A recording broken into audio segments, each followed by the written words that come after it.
If Height does not win this is such a missed opportunity. Yeah. Oh, but he could even lose this. 98!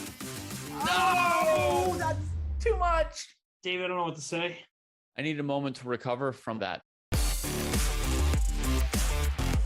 This couldn't be right. Oh, Whoa, Queen H1. I'm out. I'm gonna see y'all tomorrow. What a great move. And then Rook takes G3 back. And the Queen's trapped. That is one of the most amazing Queen traps I've seen. Oh, Wait, B5. Oh my gosh. He's losing a piece. And look at him. He looks away. He can't believe it. Oh my God.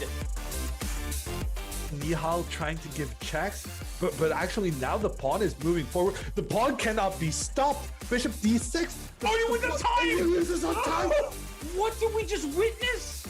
I think that White's position is about to collapse. Yeah, but he sacrifices again, but it's not a my sacrifice. God. It's a double attack.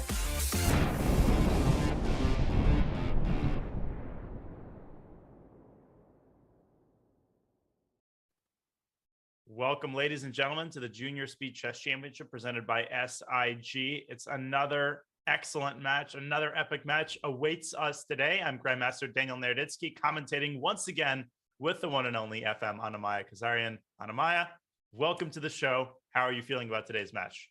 Thank you so much, Danya. Welcome, everyone. I hope you guys are all excited as we are, because today we have Sadhwani taking on Mohamed Muradli, and I am beyond excited for this matchup. They're both very strong players, and it's going to be a very exciting one. It is indeed, and as we look at the bracket, this definitely is going to be a challenging match for the young Azerbaijani IM, soon to be Grandmaster. Sadhwani is a player with an incredible pedigree. He's performed excellently in online tournaments. He has a very high rating, and there's no question that this Anamaya will be a tough match for Mohamed Muradli, but he's good. He is certainly good. He is currently international master, but soon to be Grandmaster, as he already applied for the Grandmaster title. So his title just needs to be approved. He's got all the norms. And I think he demonstrated that he can compete with the best of them when he qualified to the JSCC. He qualified through that qualifier where he defeated Platsan Galper in a very strong IM with a score of 8-0 in the finals. You don't just do that casually, right? Absolutely. So you what do we have? Right, go ahead. No. I'm looking at the same thing you are. I think the insights We can see here Raunak is more experienced overall, but similar accuracy and pretty similar stats all across the board. Yeah, I'm not seeing any crazy outliers over here. They have very similar stats. Muradli has a slightly higher percentage of losses by flag, so maybe he's gonna have a harder time with the time management. But we have obviously yet to see that, and those stats are can be very arbitrary, obviously, throughout the match. And you know what else can be arbitrary is the smarter chess stats brought to you by chessgoals.com. Your favorite, Aya. My all-time favorite. And as we look at those stats, we can see the blitz rating. There's a pretty big disparity. 30-51 is Raunak's blitz rating. He's in the stratosphere. He's more experienced in the JSCC. His record 3-2. And Smarter Chess predicting a drubbing 21-8. I mean, okay. I don't know what to say to that. Yeah, I think the JCC record of 3-2 for Raunak shows that he is defeatable, but we've yet to see if Mohamed Muradli is able to take him down. I'm very looking forward to this match. I'm really looking forward for Muradli making it as close as possible, and I can't wait to have the matches get started. Absolutely. And before we go on our traditional pre-match break, two important matters of business. The very first is that at the beginning of the JCC, we asked you to give us your predictions of how the matches would unfold in the 2022 JSCC Fantasy Contest. So type !fantasy in the chat to find out where you stand, to find out the results of your brackets. Fun fact, there are currently 36 contestants tied for first with perfect brackets. So the stakes are getting raised with every match. !fantasy in the chat. And of course, where would we be without our main sponsor, SIG? The Susquehanna International Group is one of the largest quantitative trading firms in the world. Using strategic games like chess and poker, SIG teaches new hires how to make positive expectancy decisions. SIG promotes a culture of reason, and gaming is a big part of that culture. Visit sig.com/chess and learn more and check out their open jobs. Well, we will make sure that the players are set, that they have their coffees in hand or whatever they drink. And we will go on a very short break. When we return, the Junior Speed Chess Championship presented by SIG kicks off with another very exciting match. Stay tuned.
back to the Junior Speed Chess Championship presented by SIG.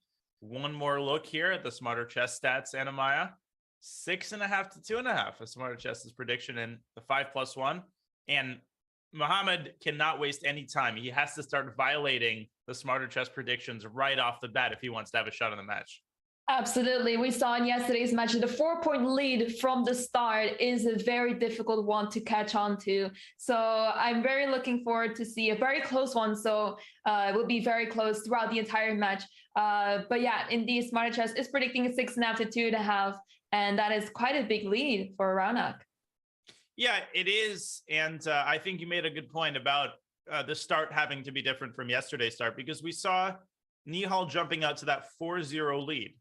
And after the rest of the match was incredibly close. The lead never got up to 8, but it really never got down below 2. So the start is absolutely critical. Some players take a little bit longer to warm up, but you got to do it quickly in the JSCC. Absolutely. And I think, as you said, Christopher, you did a fantastic job coming back from that. But a 4-point lead, like it's almost like a miracle should happen if you want to come back from that. And well, since, I mean, we were talking here about Nihal, he is not giving that lead up that easily. No, he's going to cling to it with his teeth. And the games have begun. Raunak with the white pieces in game 1. We've got 90 minutes of 5+1 to kick off the match. And a bishop b5 check Sicilian. So very peaceful opening by Raunak. And ooh, there's this line with d5. Oh, yeah, this looks like the Marazzi bind, that type of structure. There's a lot of pressure on the pawn on c4. And once you decide to play b3 to defend the pawn, the bishop is sniping along the diagonal from g7. So you got to be really careful in this position with the white pieces. That's right. And there's a famous line. If Raunak had gone instead of queen d3, the move b3, this is what I was talking about. I think black has the move d5, which was discovered about 10 years ago by Boris Gelfand. And it looks like a ridiculous move. Like, what are you doing? But yeah, it turns out that knight takes d5 actually works out for black. If you take the knight, then there's rook takes c3. And if you play knight takes d5, then black plays e6 and wins back the knight. Because if you move one knight, black takes the other knight and potentially forks the rook. So white is the one who has to be careful here. For that reason, he goes with a relatively awkward move, queen d3, but he's got to do it. Indeed. And we see b5 being played here. Also, one of the ideas in this position to make use of the fact that his knight on c3 is undefended. And as I mentioned, as soon as you play b3, not only is the diagonal very vulnerable for white, but this knight on c3 is also hanging. And wow, we see knight takes c4 being played. Yeah, knight takes c4, forcing the rook away from a1. It looks like Muradli has solved his opening problems here, that's for sure. I mean, he's broken free. And probably black is now for choice. I mean, you got to be careful, first of all, where you put your queen, because if you go queen e2, black will go a6, and the knight will be excommunicated to a6. Ooh. Queen d1, a very solid approach. Yeah, it's a bit too passive, I feel like. Rook d8 and d5 looks interesting here. And that knight could get in trouble. The queen. No, this is not what Raunak was hoping for, having played a very positional line in the Sicilian. Yeah, I think the idea of queen d1 is to keep knight d4 in the position to be able to retreat it to a decent square. Otherwise, I had to retreat to a3, and I think Raunak was not looking forward to that. No. Okay, so rook d8 has been played. I suppose, I mean, Raunak could go bishop b2 here, trying to trade off the dark squared bishops, which in principle should favor white. But again, then d5 is going to come at some point, and it's going to be a very nasty move. Yeah, indeed. It feels like black has more control of the position, whereas white is a little bit struggling to find some play here. Because even if you get knight to d4, you will always have this issue along the diagonals. Like you can consider playing queen b6, and then you'll be looking right towards the king with your queen. So there's all sorts of tactical ideas here for black, whereas for white, it's a bit difficult to find any ideas here. Yeah, it's unclear how to position his pieces. And again, bishop b3, for example, there's d5. And the knight on b5 will be lost if white takes that pawn. And if white doesn't take that pawn, then it can move forward to d4. So already a lot of danger here. You can see Raunak taking over a minute, and that's not a coincidence, and it's not a surprise. He's trying to figure out a way to limit the damage here and prevent Muhammad from developing a deadly initiative. Absolutely, Daya. And you might be feeling like b4 is a logical move. You're attacking the knight and you gain some more space, but the c4 pawn will be very vulnerable. So that's not a move you want to consider here. And he goes bishop b2 to try to trade those bishops off the board. Yeah, and now the question is, does black trade on b2 or does he go d5? He goes d5. I thought that might allow queen d4 check, which might be a helpful move for white to throw in. Oh, he goes queen e2. Me too, right. He wants to capture the pawn back with the queen, I believe. Yeah, I suppose. Now, black could go d4. He's also attacking e7. Knight e6. Wow. Okay, but now you are able to take on d5. I'm not sure if you would want to do that, but in any case, it is possible. But yeah, rook takes d5, and you might have to resort to a4 or knight a3, and that's not what you are looking for. Or both, a4, a6, knight a3. Right. And then, yeah, if white can get that knight into c4 quickly, okay, I think white is probably doing all right there. But black's pieces are all sort of massed together in the center. He's got control of the d file. There's just something about this that looks, oh wait, knight a3 also loses the knight to queen c5. Ooh. Ooh, good spot right there. Oh, God, that's a problem. That's why he just went king h1. Right, yeah, he slotted it very well. But now dc is possible, and white has to accept a damaged pawn structure on the queen side. Yeah, it's just something about black's position. The pieces have better harmony, even though, you know, not all the pieces are very well developed. Like the rook is still on a8, and it will probably stay there for a couple of moves to defend the pawn on a7. But there's something about black's position that just feels much better. Yeah, no, just the way his pieces are harmonized, and the knight on e6 is very well placed. It's sort of lording over the entire center. And white is at risk of losing the c4 pawn. I mean, if you move the knight back to c3, black's going to go rook a c8, and you're not going to be able to defend the pawn. So this is problematic for Raunak, who also drops now down below 2 minutes on the clock. First game is always really important. If you can win the first game with black, that would be a really big deal. It kind of sets the tone of the match indeed, and we might be seeing like a knight maneuver to f4, and that is a square where the knight really wants to be on, especially if you can support it with a pawn, for example, pawn to e5, and there would be a lot of pressure, not only on the position of white, but also on the king as you're targeting g2 pawn as well. For sure, knight f4 is among black's top ideas. Rook a c1, rook a c8 has been thrown in. And who does that benefit? Well, I don't think it benefits white, because now a6 is a direct threat as well. Rook f1. Right. Yeah, the more pieces go off the board, on the one hand, you would say it weakens the pawn on c4 even more. But on the other hand, it's one of black's ideas to start an attack, whether that's on the king or on the opponent's pieces. So the more pieces are being traded off, the better I feel like it is for Raunak here. Yeah, but what I say here is that, oh, there's a cool line here if we pull up the analysis board. So if black trades on d1, white has to take back, I assumed, with the queen. Then there's a6, knight c3, queen c4, knight e2, which looks like it wins the rook. But it turns out that black has this move, rook d8. Oh, this is happening. Oh my God, this is literally on the board. Wow. So no way. Oh, it's on the board. It's all on the board, and rook d8 is about to be played. Oh, queen takes e2. Queen takes e2. Oh, that's even better. Oh, what a game by Mohamed Muradli. And it's over. Wow, you just guessed almost the entire game, Danya. Well, I could tell that it was what Raunak was going for, because it looks like it wins the black rook, but queen takes e2. Oh, that is a savage tactic. And it wasn't even the only move. But it wins the game, and Muradli taking game one. That was absolutely insane. That was such a clean play by Mohamed Muradli. I mean, he had a great position from the start, and he just finished the game like it was nothing, like it was all in his hands. Oh my goodness, that was so smooth. I mean, he just completely outplayed him from the opening, and that bishop e5 check line, I don't think we're going to see Raunak repeating that, because clearly Muradli demonstrated that he knew all the theory, and white was not contending for anything more than, you know, a slight disadvantage after the opening. Right. And now in the next game, we see Queen's Gambit, and Raunak decided to take on c4 early on, which is really interesting. Typically, you want to wait out the bishop move. Yeah. No, this is kind of a an insipid Ragoza 94. I've seen this line before. 94 Queen E7, A3, Bishop A5, I think. And then White has 3 different ways to capture on D4. He takes with the Queen.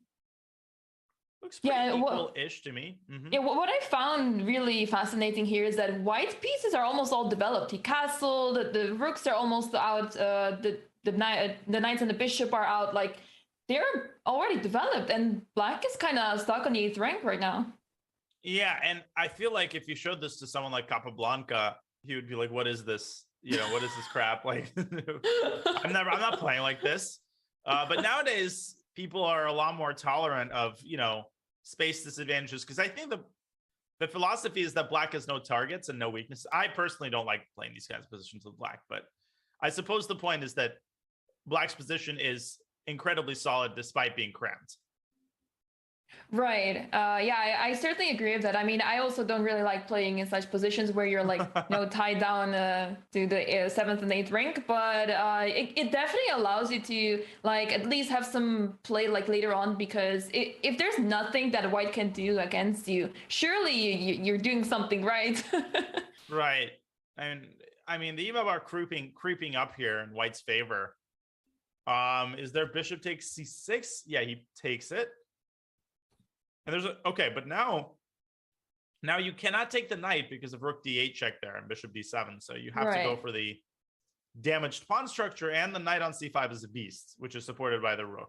Yeah, and this bishop c8 is not having a great time. Like, you can't play e5 to free the bishop. Even if you get to play like by playing f6, e5, it's way too slow, and it feels like the knights will just dominate those bishops. Right.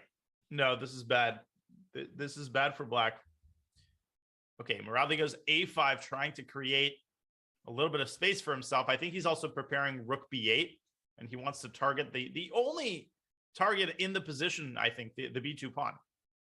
Right. And he's also trying, with a5, he's also trying to play bishop a6 at the same time. I mean, it's a square that's available to the bishop now without losing the piece. And if knight takes a6, rook takes a6, you're at least defending the pawn on c6.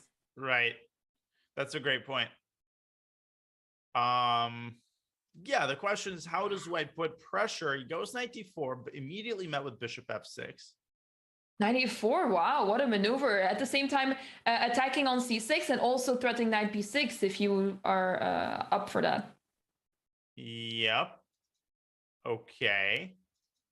So now you could take the knight, but then you have problems with the c6 pawn. Bishop a6 by Muhammad. Oh, now you can't play rook takes c6 because of bishop d4, ed, and bishop b5. Nice detail. Right, and knight b6 is not going to cut it, sadly. No, because of bishop c6 and bishop a. And if you go knight c6, then there's still bishop b5, I think. Yeah. Yeah, so what is really nice to see in this match so far is that both players are spending quite some time on their moves, and it's not like there's a big outlier, like someone is spending a lot of time and there's someone that is playing really quickly. Both players are taking their time. Obviously, it's a 5+1 portion right now, but it's good to see that there's no big time differences so far. Yeah, they both seem to be pretty comfortable, like they're settling into the match. But this is already kind of an important game early on. If Muradli can hold this, or if Raunak can hold this, I guess, then at least he'll keep the lead to 1 point. If Muradli wins this, the lead immediately grows to 2, and that's when we enter Nihal against Christopher Yu territory, right? You just deliver the sucker punch early, and then and then it's just hard to come back, even though there's all this time. Yeah, absolutely. And we see, okay, we see after a long thought by Muradli, we see knight c5 being played. Very curious to see what he has in mind, because he spent quite some time on this move. But obviously, he was probably not happy moving the knight from d4 because the b2 pawn is hanging. So it makes a lot of sense he played knight c5, a very active move. But it's a bit surprising. I guess he kind of baited the bishop a6 move, because now knight b6 is not so great anymore. Right. It's so funny. I again thought Muradli was black. I don't know why. This is like it's like my first day commentator does not 2-year commentator does not know how to tell who's playing white and who's playing black. I don't know, why did I think Muradli was playing black? He literally was just black. Oh, don't worry. I have so to funny. remind myself every time, like before I say something, I'm like, I look at the names, I'm like, okay, this person, that's the side I'm looking at right now. Thank you for making me look better, Anima. I got you. But yeah, Raunak is spending quite some time here as well. It is not a simple position for both sides. I mean, obviously, white knows they have some sort of advantage, and black is kind of struggling to find some good play here. I don't like bishop takes d4, though. I feel like the dark squared bishop was one of black's only sources of counterplay. Now, I mean, now you've got this beast on c5, f4. Great move, preventing a potential e5 and opening up a pathway for the king toward the center. Yeah, now the king is getting closer to that pawn. Is going to be able to defend everything. And this bishop on a6, if you could get it to d5, that at least it would have some purpose there. But it's not going to be able to access d5 anytime soon. And I don't see what the bishop is able to do. You could go bishop c4 and make a deal with your opponent. There's a famous story about this, I think, Yugoslavian Grandmaster Petar Trifunovic, who was very strong in GM in the 60s and 70s. And he played a lot of games against Mikhail Tal. And he hated playing Tal.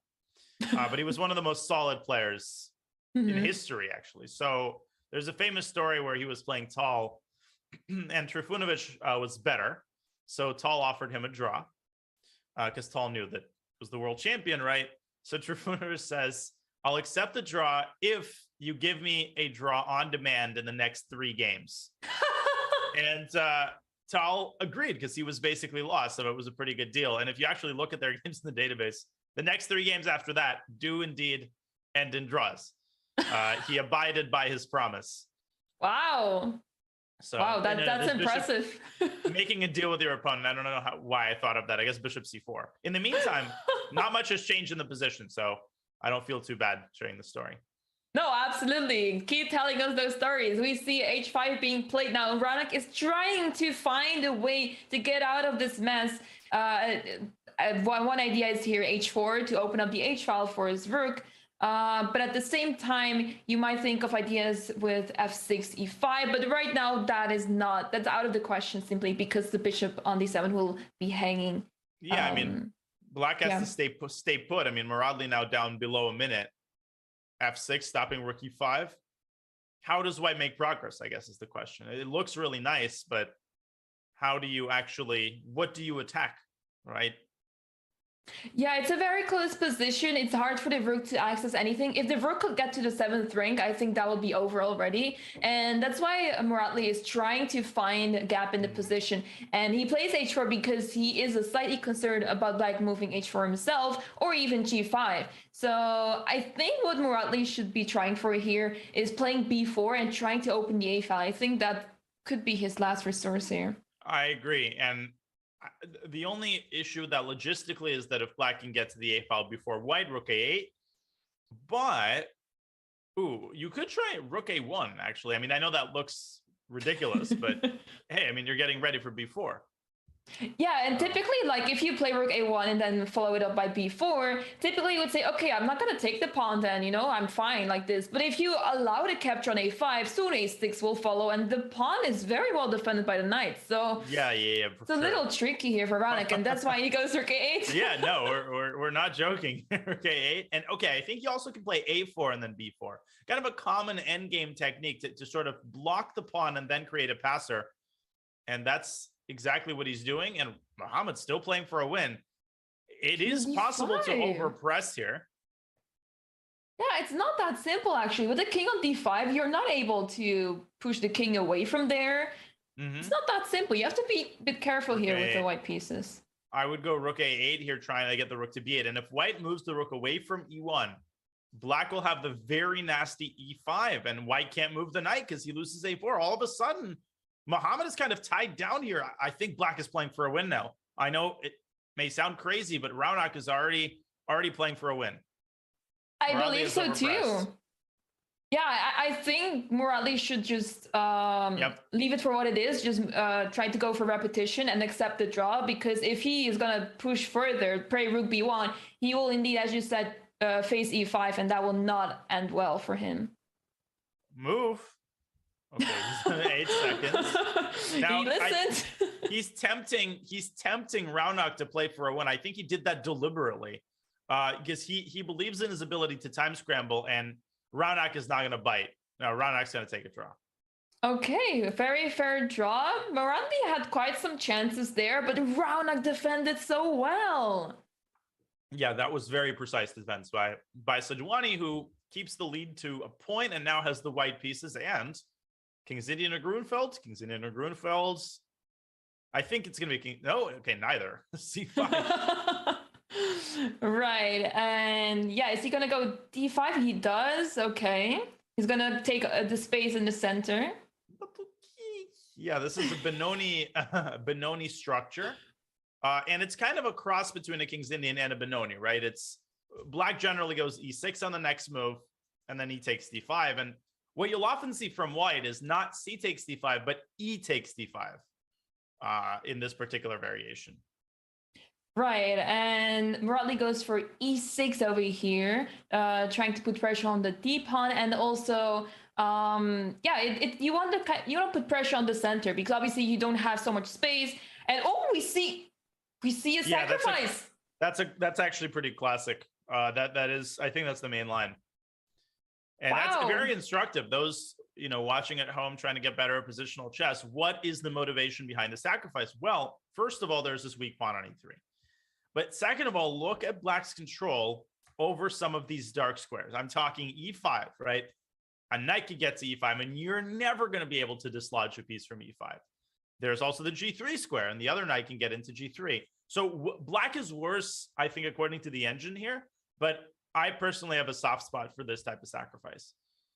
Yeah, absolutely. I mean, you have so much potential in this position, and the white has to prove it that they're up material, and it's not that easy. As you mentioned, the dark squares are very weak, and as soon as you push e4, the f4 square also becomes weak, as well as the d4 square. So, it's a complete mess here, and I think black is going to be able to benefit a lot from that.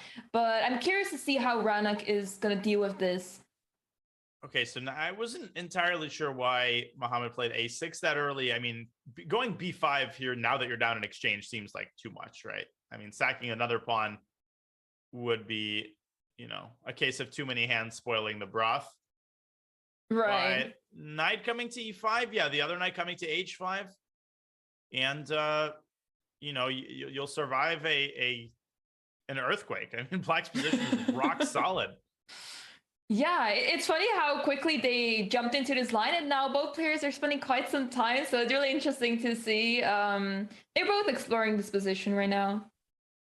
Yeah, I would contemplate going knight h5 here because it prevents rook f1. But on the other hand, it allows the c3 knight to jump into the center with knight e4. So there's a bit of a cat and mouse game here, right? Where both sides are trying to not allow the opponent to get real estate for their pieces.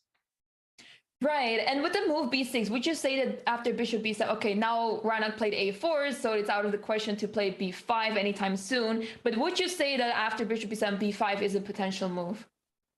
Yeah, if the knight moves away from c3, absolutely.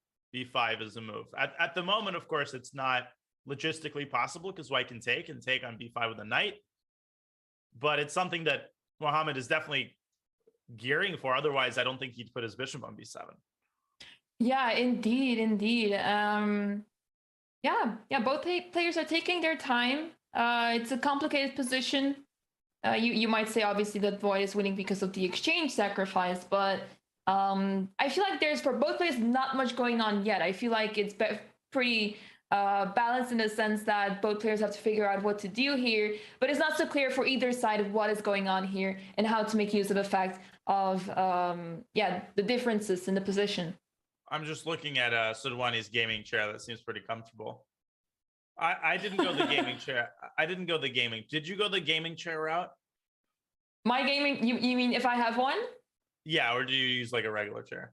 I have a gaming chair, yeah. Uh-huh. They're very comfy. They're comfy, okay. I never really understood like what sets them apart. But now, I mean, Sadhwani's share seems pretty comfortable. Anyways, as he actually is developing quite some play on the f5, he's gone g4, ambitious move. And what he's basically saying is, hey, I'll give you the e5 square. I don't care about that. What I care about is the f file.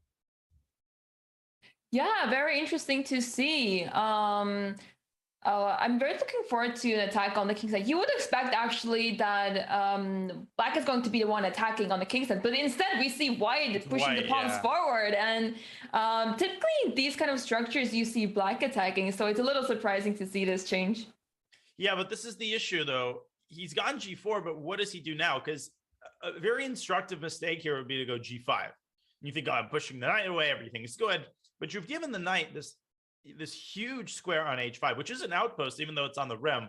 Knight is angling toward g3, and then the other knight comes into e5. So you never want to push prematurely in these types of positions. Queen d2 by Ronak.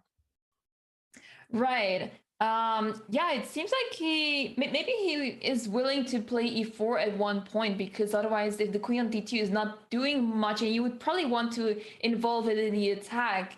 But it's a little difficult, as you pointed out. You can't really push those pawns too much, and you want the h pawn to support the attack, but obviously the g4 pawn will be hanging if you play h4. So it's not so simple here for white, and black goes knight e8. I'm not sure how I feel about it, because now you're able to play g5. Yeah, you can play g5 and shut down that knight, not allow it to move back to f6. I like that move a lot. Instead, he goes king g2. Little more slow approach, knight e2, as he starts to assemble pieces on the king side. Now, I think it's quite clear that white has the upper hand here, and Mohammed can basically only sit and wait.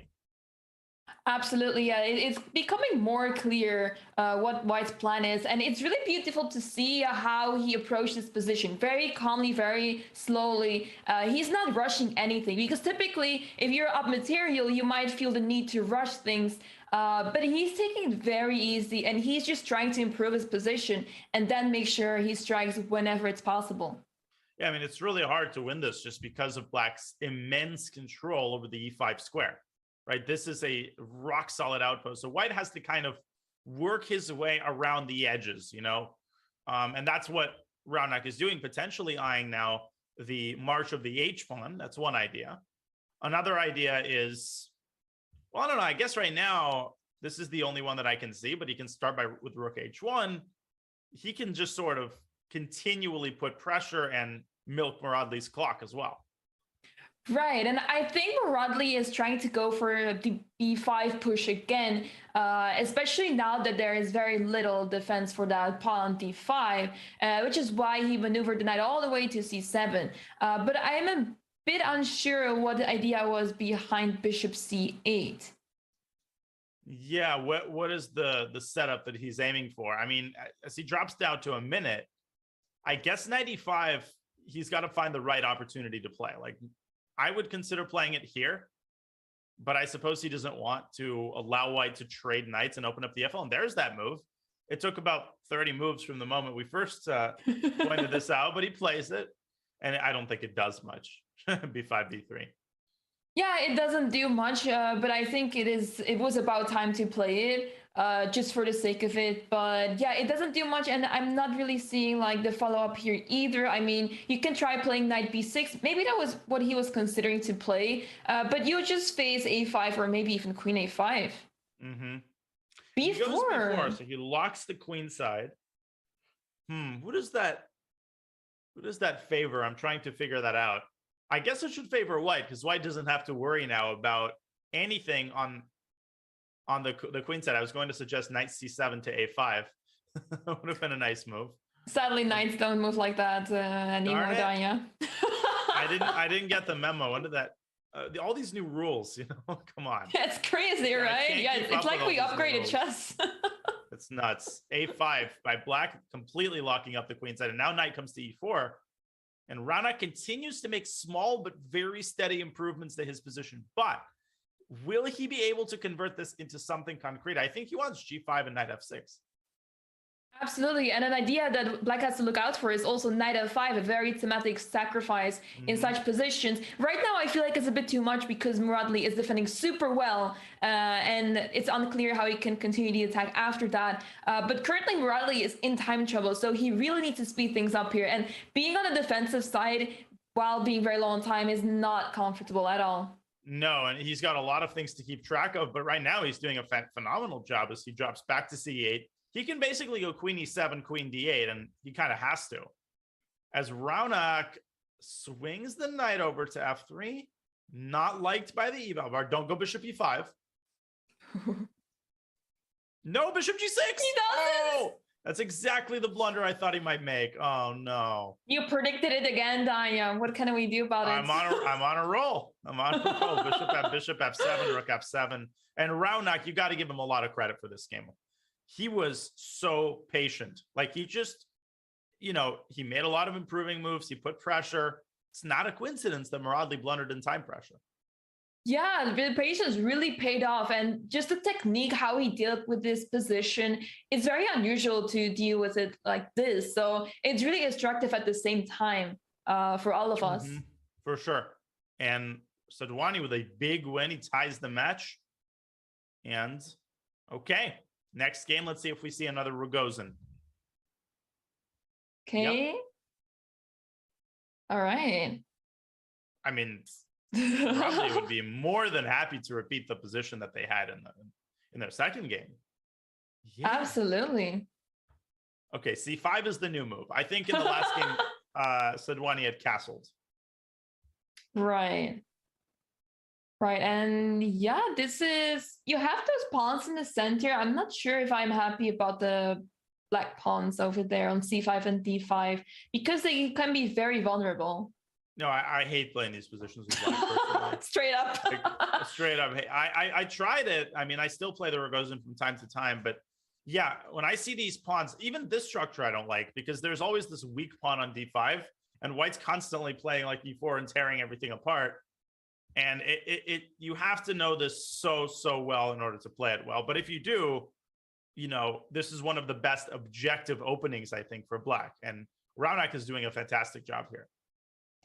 Yeah, I think so too. Bishop on f5 now. Now he is kind of showing the power of this the center, the pawns in the center, because now that the pawns are on light squares, like he's really dominating on that diagonal over there. And this bishop on e2 looks very, very bad. It is trying to go to f3 now, which is why knight e2 was played. But yeah, I feel like black is doing a great job dealing with this position.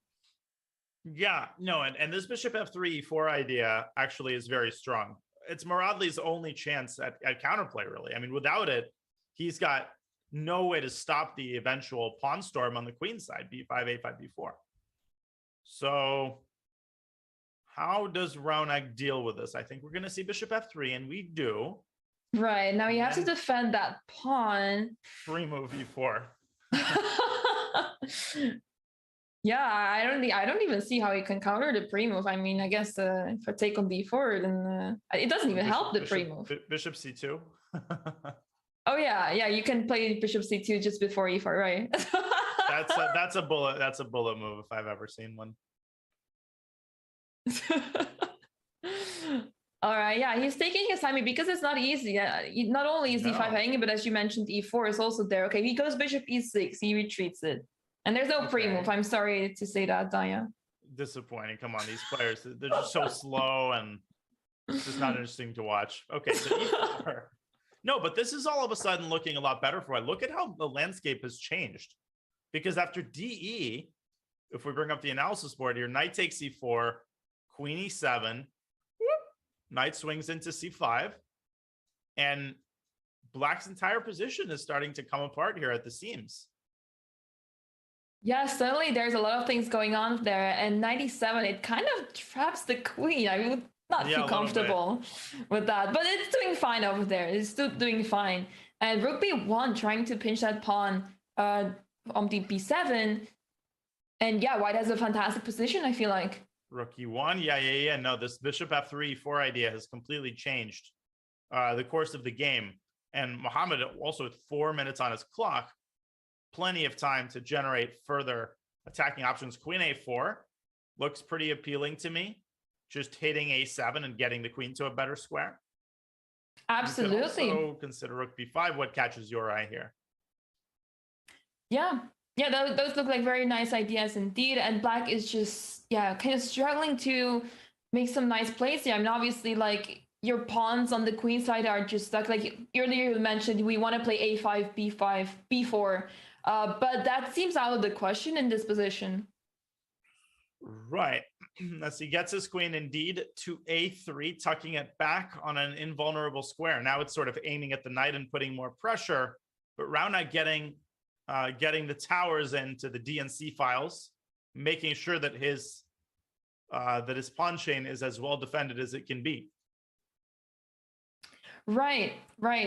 And yeah, it's a bit difficult, I feel like, for white to make progress. If black is just standing there, what do you do? Because you don't want to take on d5 yourself. And if you push e5, you're allowing the bishop on e6 to go to f5 and have a nice position there. So it's not so simple for white here. And I like what he's trying to do here. Rook e3. He's going to try to focus on the king side, I feel like, or maybe try to play rook b e1. Yeah, rook b1, I think, is the likeliest. And both sides are kind of at a standoff where neither of them wants to be the one to release the tension, right? D takes e4. Maybe black should play d takes e4, but then I guess, It's like a move you don't want to play. Just out of principle, right? You just don't want to be the one who releases the tension. But I'm actually thinking that maybe it's worth considering for black. I guess I will take with a bishop, but then the knight is going to be a little bit awkward. Yeah. So who knows? Yeah, maybe you can play queen g6 and then follow it up like after it takes bishop f5. Oh, okay, he goes for it right away. Yeah, he does take. Now a big moment for Muradli. He takes to the bishop, as we expected. Knight d5, centralizing the knight. And Sadhwani's decision to put his rooks where he put them was a money decision, because these rooks are holding the entire position together. Right. And now queen g5 is hitting on that knight on d2, so white needs to be careful all of a sudden. Yeah, that is a blunderable knight. You might say, oh, let's go rook g3, chase the queen away from g5. Well, you'll chase it away from g5, all right. Knight f1, knight f6. Okay, I was expecting knight f4, because not only are you pressing checkmate, if the rook moved to g3, that was knight e2 check. Oh, that's a very great easy point. to miss. Great point. No, I agree. I thought knight f4 looks good too. Yeah, instead he goes knight f6 and now bishop c2, and it feels like white is able to consolidate the pieces. I mean, you have knight g3 coming up, knight e3 maybe even. And yeah, I mean, black's idea is here to play bishop d5. But it's not going to be easy after that. And he goes h5 instead. Very ambitious. To prevent a piece from landing on g3. Not that Muradli was really planning to go there anyway, but now my question would be, okay, so rook e1, I guess he wants to drive this. Yeah, he wants to drive the pawn down to h4. But is that something that black can afford? Like, can black afford to let the white rook activate? I guess we're about to find out. Yeah, there you go, rook e5, and the queen on h6 looks very awkward. It doesn't have, the only score it has available is h8. But you can't attack it. Sorry, what was the last thing you said? What can be attacked? The queen on h6. It can only go to h8, but it doesn't. Right. It has no attackers. So it's not something they have to worry about. Yeah, not at the moment. But it is kind of funny that c1, for example, is protected. d2 is protected, and every square along this diagonal is protected by white's pieces. No, but this looks bad for Raunak all of a sudden, or is it just me? It's kind of crazy how it's shifting back and forth. First, we were like, okay, like white has a great position, but what's next? And then Raunak decided to open the position, and it seems very promising for Raunak. But now it's Muradli taking it over and having a really fantastic position. Black's pieces look very silly on the three ranks. So I'm not sure what black has to offer here. And white has so many ways to improve his position. Knight e3, bishop f5.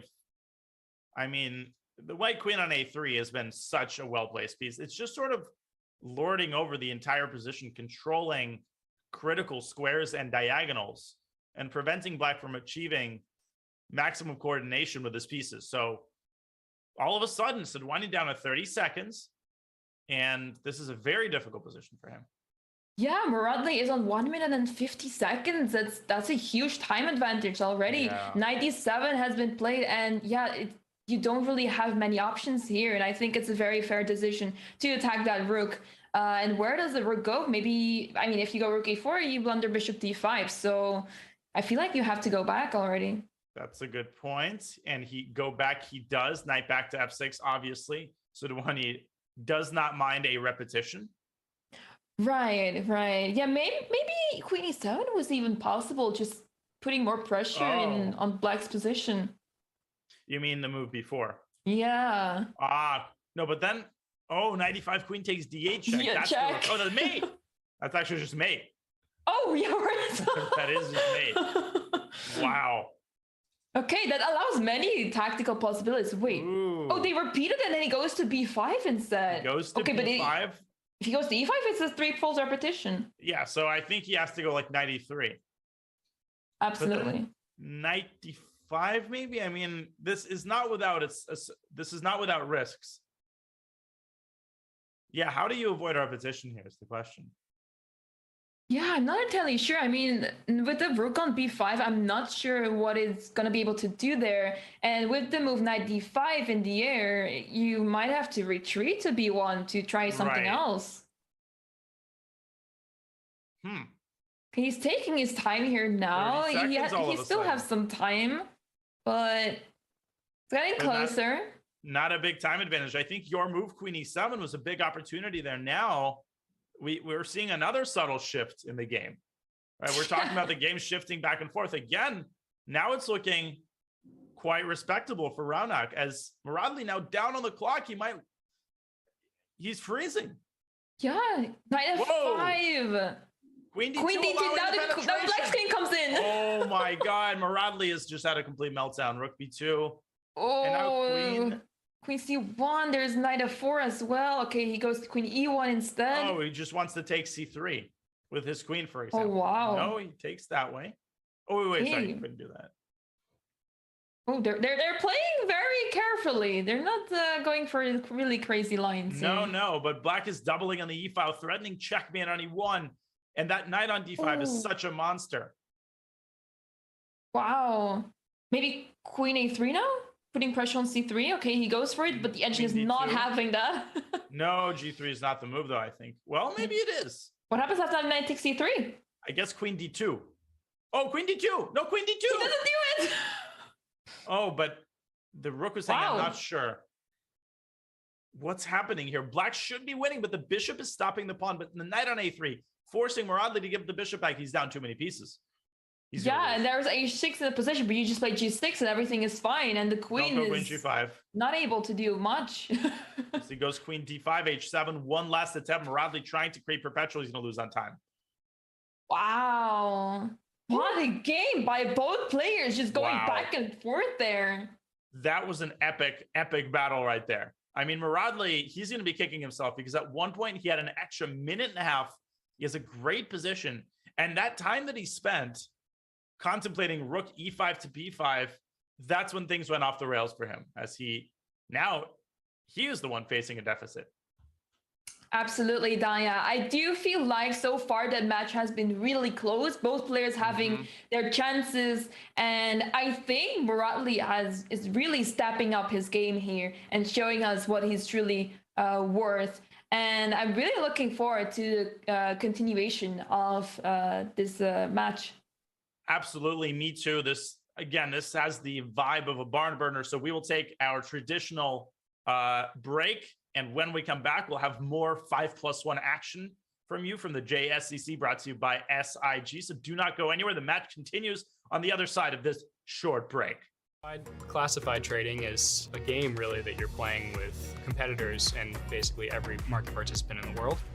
My path, I came in as a poker player, but I think that the main thing that everybody has in common is a sense of competitiveness and interest in gaming and strategy in general. Yes, you can actually use gaming skills for your career and for something to do on a day-to-day basis.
Yes, it's an easy And- draw at this point. Oh, no, he lost! He went to endgame! Why did he trade rooks? Oh my god! And this is key. F6. F6. F6. This is Dvoretsky's endgame manual. F6, And not F5. Brandon knows it. He does. And Arseni's going to lose. King F3 right now. F3 and F5. Now it's easy. F5 and F4. Wow. Exquisite play on the end game by Brandon Jacobson. That is a backbreaker and a heartbreaker. And what doesn't it break? You broke my ability to speak. But Arseni, you can't. He's got to know, even if he doesn't know that this endgame is winning, to give the Black King positioning over the White King. It's unnecessary.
The only other players that will get to play on the actual chess sets that the candidates use themselves will be kids. Chesskit is happy to announce the Intercontinental Chesskit Candidates Tournament, which will take place online and will qualify 8 kids to play in Madrid. The competition is open to all kids around the world aged 12 and under. Register now! Very exciting to see Chesskit also having a candidates tournament. Welcome back everyone to the 2022 Junior Speed Chess Championship presented by SIG. Daya, we had a very exciting first half of the 5+1 portion. What do you think we have in store for the second half of this portion? We've had so many swings in this match already. I mean, we started with an excellent display by Muradli. Super smooth game of the black pieces. Then once Sadhwani got on the board in game 2, it felt like there was the first subtle switch in the match. Then we see Sadhwani winning 2 games in a row, leading by a point, but the quality of play has been super high. The games themselves have had a lot of swings and twists and turns. So it's impossible to predict who's going to take the rest of this 5+1 segment. This is, we're in for something good here. I can sense it. Absolutely, Daya. And the game has started and we are in the Sicilian and we see Raunak going for a very aggressive play here. Yeah, G5, H4, playing an H3 variation of the Najdorf attack. Now A3 to stop B4. And Muradli going for a sort of Schwanningen setup, which is not as fashionable anymore. I mean, people mostly go E5 nowadays in the Najdorf, but nothing, I mean, it's not like this setup was ever refuted. Right. And yeah, I really love seeing this aggressiveness in this match. Yesterday, we had a very solid match. So today has been very sharp and very tactical. So it's a kind of a change as well. In contrast to yesterday, this is just a slight difference. I mean, Najdorf instead of London, you know, who cares? Same thing, right? Yeah, for sure. Basically the same level of intrigue. Okay, knight C6. Yeah, so I'm guessing we're gonna see queen d2. So the idea with knight c6 is typically you want to maneuver the knight to c4, whether that's through a5 or e5. But that's okay. Well, we see Raunak actually taking that knight off the board. Yeah, trade. Okay. I mean, that makes some sense, I guess, to stop the knight's progression to c4. And now I suppose we'll probably see bishop g2, maybe f4 to prevent knight e5. That could be one possibility. Yeah, and he goes for it, and it looks like white is just crushing on the king side. But at the same time, if you push too much, you might have problems yourself there, because the king is still in the center, and there is a lot of gaps on the king side. Yeah, and black actually has a lot of queenside play too, especially if black can get a5 before, and I mean that could dislodge the knight from c3. And as you mentioned, if white overextends himself, you might end up just losing a bunch of pawns. Absolutely, and h6 is quite a surprising move, because typically you do not want to push any of those pawns on the side, because whenever you push your pawns, I mean, you create weaknesses, and typically you do not want to push a pawn like h6. Like that's what white wants you to play. But I feel like in this position, it's actually making the position more interesting, because now h takes g5 could be a threat.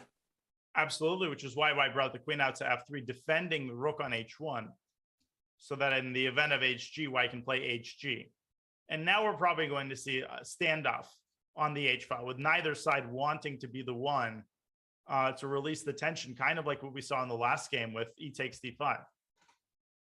Right, and now Muradli goes for rook b8. He's probably trying to prepare b4 here. You can do it both with a5 and b4, or you can simply push it right away. But I'm not sure what the follow-up is if you push b4 right away. So I'm guessing you need to prepare with a5. But at the same time, it's kind of slow, I feel like. I feel like you really need to make something happen right now, because white's attack is still on its way. Right. Yeah, and now the question for Sadhwani is, how does he complete his development? Bishop d3, rook g1, plays rook g1. Okay. Yeah.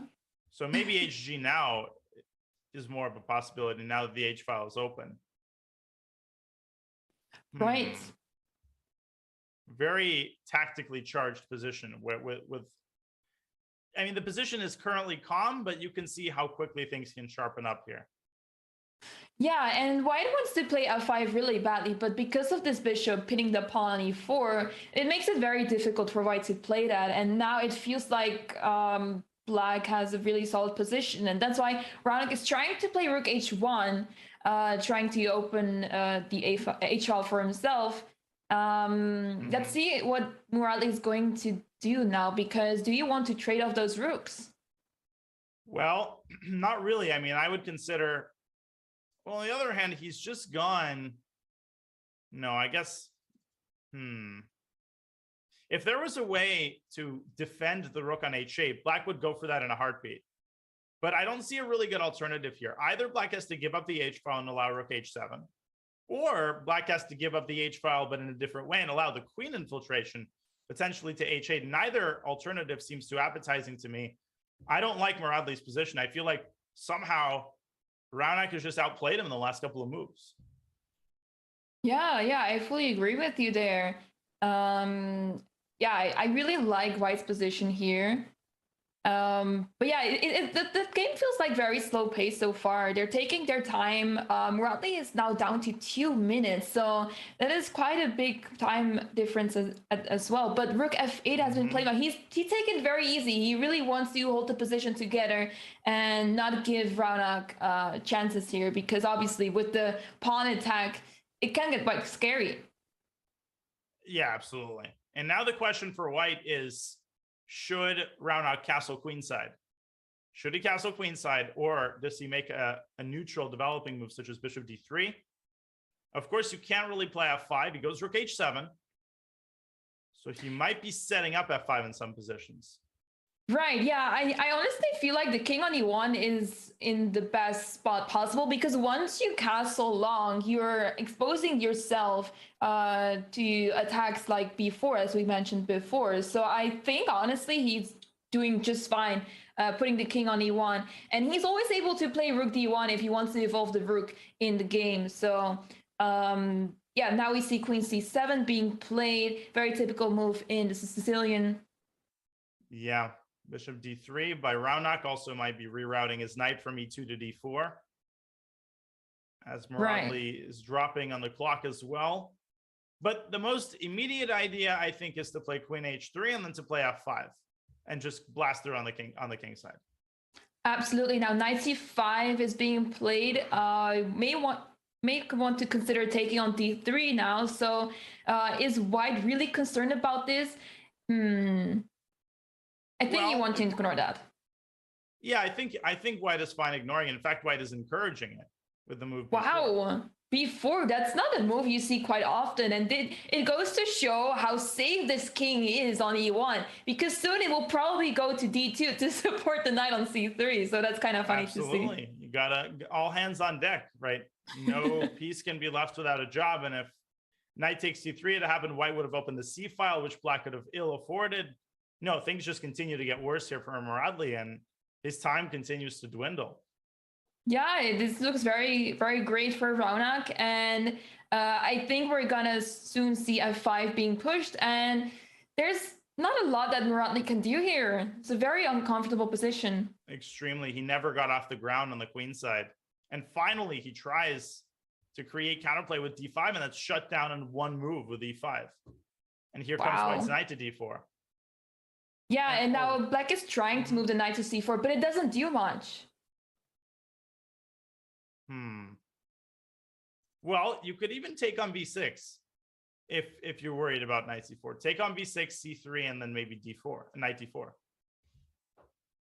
Yeah, and it looks like white is just dominating in that position, and there's all sorts of tactics available to white. At some point, you can even consider playing f5 or sacrificing a piece on g6, like bishop takes g6. Right. Yeah, it's already almost a threat. I mean, I would even consider it in this very position. Yeah, it looks actually very good right now. I think he's going to play it. I think it's very likely that he plays it. And then even bishop c5 after f takes g6. You don't have to take on e6 as he goes knight c1, goes for the positional approach, and probably rerouting the knight to b3 and potentially to c5. Right. Yeah, there is a lot of possibilities here for white. It's like he's just he has the game in his hands, and there's so little that Muradli can do here. This bishop on c6 is terrible. Yeah, it is. And I still like bishop takes g6, but I don't think he's decided to go for that. He's just sort of going for the positional improvement approach. Right. It makes it a bit difficult to play knight c5 now, and if you put your knight on a5, that's not the greatest spot for the knight. So he is still improved, but now bishop g6. He goes bishop takes g6 and rook takes c7 is hanging. Yeah, rook e7 is coming. Although fg rook e7, rook f4, no, but that looks terrible. He plays bishop takes g5, and now bishop takes f7. I think is winning. Bishop and f7, you're threatening bishop f4, takes bishop e6.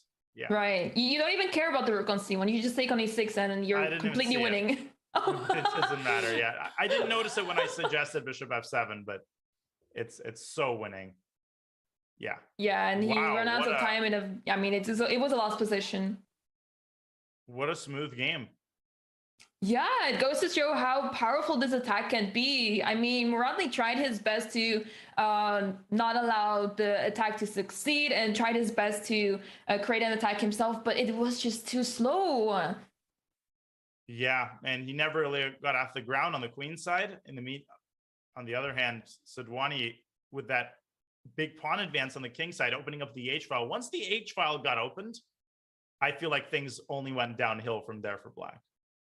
Right, and now we're back to the queen's gambit, and we're back to this position we had earlier, and it seems like I like this position for black, actually, with the bishop on f5. Let's see if he's going to make an improvement here, because we saw that Muradli grew out a great position at one point. Right. Yeah, I mean, something has to change here for Sadhwani. I think currently they're repeating exactly the same line they had in that other game. I think here Sadhwani played knight c6, right? Knight c6, bishop f3, and then e4. So what is he going to come up with? I think so too. I'm hoping that he's going to play the idea that we suggested in the other game, b5, a5, b4, because otherwise white has a really clear idea. and it's something you do not want to deal with. No. And there's the deviation. He goes queen e6. He clamps down on the e4 square. So I think he wants very likely knight d7, knight f6. Right, that makes a lot of sense. And Muradli goes for rook e1. He's also trying to... oh, he's actually going for it right away, e4. Okay, pawn takes. And I guess he takes on c4. He takes it with the knight, so he wants to drop the knight back to e3, I guess. Get a nice blockading square and then set his central pawns in motion. Again, Muradli getting a much better position out of the opening here. I'm surprised that Raunak repeated this at all. Yeah, it's kind of interesting because, you know, it looks like black has a really nice position, but as soon as e4 comes in, it's suddenly not so clear anymore. And now the a pawn is hanging on a2, but you might not want to take that. It's probably... Oh, he does it. He takes on a2. Wow, very audacious. And I don't think the queen gets trapped because the queen has two different evacuation pathways. Although knight c... Okay, he goes c4. Yeah, Okay, it looks a little bit difficult for the queen. I mean, you know, the queen gets out through a5 for sure. But at the same time, black is spending a lot of time just for that pawn, whereas white can just push those pawns to the center. Yeah, c5, d5, knight d5. It depends on where black's queen goes, of course. But okay, b6, trying to stop c5 or at least discourage it. It's interesting because it shuts down the pathway through a5 back to c7 or d8. So, but I think rook a1 and queen a4 looks pretty good. Yeah, absolutely. I'm not liking black's position anymore. No, I don't either. And I mean, I never really did like it. I never liked this line. So. Okay, rook c3, taking a very slow approach. Okay, he wants queen c1. Rook a3, rook right. A3, but obviously black's queen will escape long before that happens. Right, and knight f6, it's a developing move for that knight, but the knight doesn't really have many squares. Like, white has a fantastic position here. And c5. there comes c5. And white's position his rook and his queen ideally for that to happen. And the bishop on h7, of course, is terrible. It's just biting on granite. Yeah, indeed. And now we see the passed pawn, and you know, black also has a passed pawn, but it's on a7 and it's not gonna push anytime soon. So white definitely has the upper hand here, but it may not be so easy to convert this to a winning advantage. No, I mean, you can go c6 here, but black's just gonna park a rook on c7 and ask white, well, how are you going to make progress? And that's exactly what's happened. And probably white should play slowly here. Rook d1, h3. White should probably make a series of small improvements to the position and then hope that eventually something will materialize. Right. Yeah, I feel like, okay, so I think white needs to get the rook on e1 into the game. He goes rook c5 first, probably trying to move the queen up to c4 and then get the rook into the game, the other rook, that is. Right. Yeah, queen c4, rook fc1, building some form of Alekhaine's gun, although it's not technically Alekhaine's gun. I guess Alekhaine's gun is when the queen is behind the two rooks.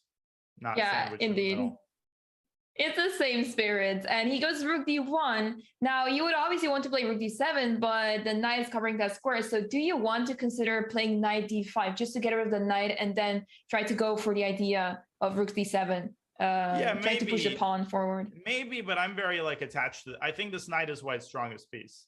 I think it stabilizes the position in a way.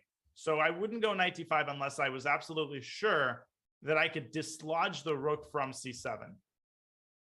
You know, right? So I would delay that move until a more opportune moment. Yeah, and he goes queen c2 with almost the same idea, but in a better fashion. Rook b1 is what he wants to play, followed by rook b7. So that's why Raunak goes rook b8, trying to stop that move. Right. And I guess h3 creates some luft. h4 even. h4, yeah, even better, because now h5 is a possibility, and black might have problems down the back rank if bishop h7 is forced. Great move by Muradli, and he should be able to convert this. Let's see, h5. Okay, h5. It restricts the bishop on g6 so much, but you have almost no choice. Right. No, you have to. You cannot allow the back rank to be weakened like that. Would you consider playing g4 here? Yeah, I mean, I guess h takes g4. Yeah, and okay, there's no h5 right away. That's the problem. Well, actually, it was a possibility because knight takes h5, knight d5, but I guess there was bishop takes h5. Right. Okay, queen b2 trying to trade queens. Muradli saying no, and actually angling for d6 with his queen. Mm-hmm. Yeah, that looks really awesome for white. I mean, Goes king h7. Queen d6. Yeah, queen d6 makes a lot of sense, and we don't mind about this bishop on d2. It's perfectly fine there. No, it is. It is. Yeah. Yeah, white is just dominating this position, and it's very hard to see what black can do here. I mean, this pawn on c6, like, white has so much space in the position, and even though black got all the way to b2 with the queen, it's not so clear what black is able to do because of that. They have things they have to worry about. Right. Yeah, bishop a6 is another possibility here, trying to get to b7 and the bishop, just anchor it to the pawn and then go queen d6. Yeah, it also looks like a very nice idea. And Muradli's not taking his time. Now, he still has a minute left. And goes king f1. That's a very surprising move. Well, he's trying to defend his bishop with his king so that he doesn't have to worry about the headache of queen takes e2 always being a problem if he goes queen d6. And I think queen d6 is clearly his next move. Right, yeah. That seems like a very logical move. And obviously, if you try to prevent that by playing a move like knight e8, which is not a move you want to play, you allow knight d5. So that's not going to help you at all. And I think allowing queen d6, you really have to allow it and try to hold the position together by either defending the rook with queen b6 or rook bc8. And queen b4 is being played. Not liked by the eval bar. Oh, rook h5. Oh, rook bc8, rook h5. Oh, you can't do that. So you got to go knight e8. You got to go knight e8. But then the queen moves away and h5 is hanging and the knight can't move back to f6 because you drop the rook. Yeah, the position is simply falling apart. Yeah, I think Raunak actually missed rook takes h5. That was the detail that he missed. Yep. Yeah, that's very easy to miss. And queen b6, there's rook b5. Wow. Yeah, the queen will get stuck eventually there. Right, one way or another. Yeah, the queen didn't get trapped on b2, but it will get trapped on b6. Yeah. Yeah, and suddenly Raunak is in huge trouble. I mean, he was already in slight trouble, but Muradli showed that with the patience, like king f1, it seems like an odd move, but he's just improving his position slowly but surely, and it's very difficult for Raunak to find the play here. Yeah, no, I don't see a single move. I think the eval bar is accurately reflecting how bad the situation is. He goes knight e8, queen drops back to e5, which is a totally legitimate square, threatening bishop takes h5. Oh, yeah, and knight d5. Yeah, knight d5 is in the position indeed, which is why I think f6 is going to be played, but then you never get your knight to f6 ever again. Yeah, now you drop the queen back to g3 or f4, I suppose, and then bishop takes h5 is unstoppable together with knight d5. Yeah, it's like there's so many threats in this position. You can't hold the position together anymore. Agreed.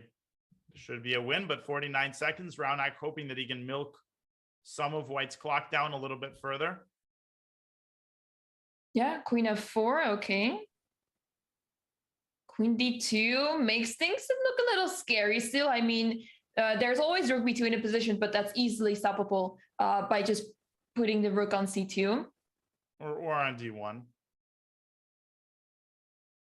I would be concerned about the. I mean, now you should play rook d1, yeah, if you want to avoid this. But yeah, rook b2 obviously threatens to take the bishop on e2. So yeah, there we go. He takes on h5.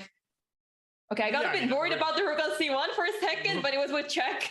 Yeah, and he didn't forget to bring his rook back. Sadhwani, though, creating a little bit of counterplay, rook b2. Now, don't move the queen away from f4. That's the one thing white has to be cautious about. Otherwise, the king is perfectly safe. Right. Yeah, and yeah, now I feel like, I mean, the knight is gonna move to d5 sooner or later. Queen e2, what is the point of this move? I'm not really seeing it. Queen e1 check, you just move your king over to No, but h2. if you can get a knight to d5, the game is over. Queen takes e4, and queen e5, queen takes e5 and knight d5, and you can resign because rook c8, there's knight e7 fork. Right. And there you go, resignation, and the score is tight. The score Actually, is no, tied. the score is no, 3-0. it's not. It's not. It's not 1-1, but still a 1 point lead because Sadhwani had won 3 in a row. No, I bought it completely. I was like, yeah, that makes sense. I've completely missed that. For some reason, I thought Ranak had 2.5. I'm sorry about that. No, it makes sense because weird thing is Muradli won, and then Sadhwani won, and then Muradli won again. But Sadhwani actually won 3 in a row. Yeah, that's crazy. Okay, so Muradli is catching up now, and we're back to this position where I feel like Black had the upper hand. Yeah, but Sadhwani has changed his strategy a little bit from queen d2, I think, to f3. And now this d5 idea I mentioned previously, I don't think it works anymore. No, it definitely doesn't work anymore.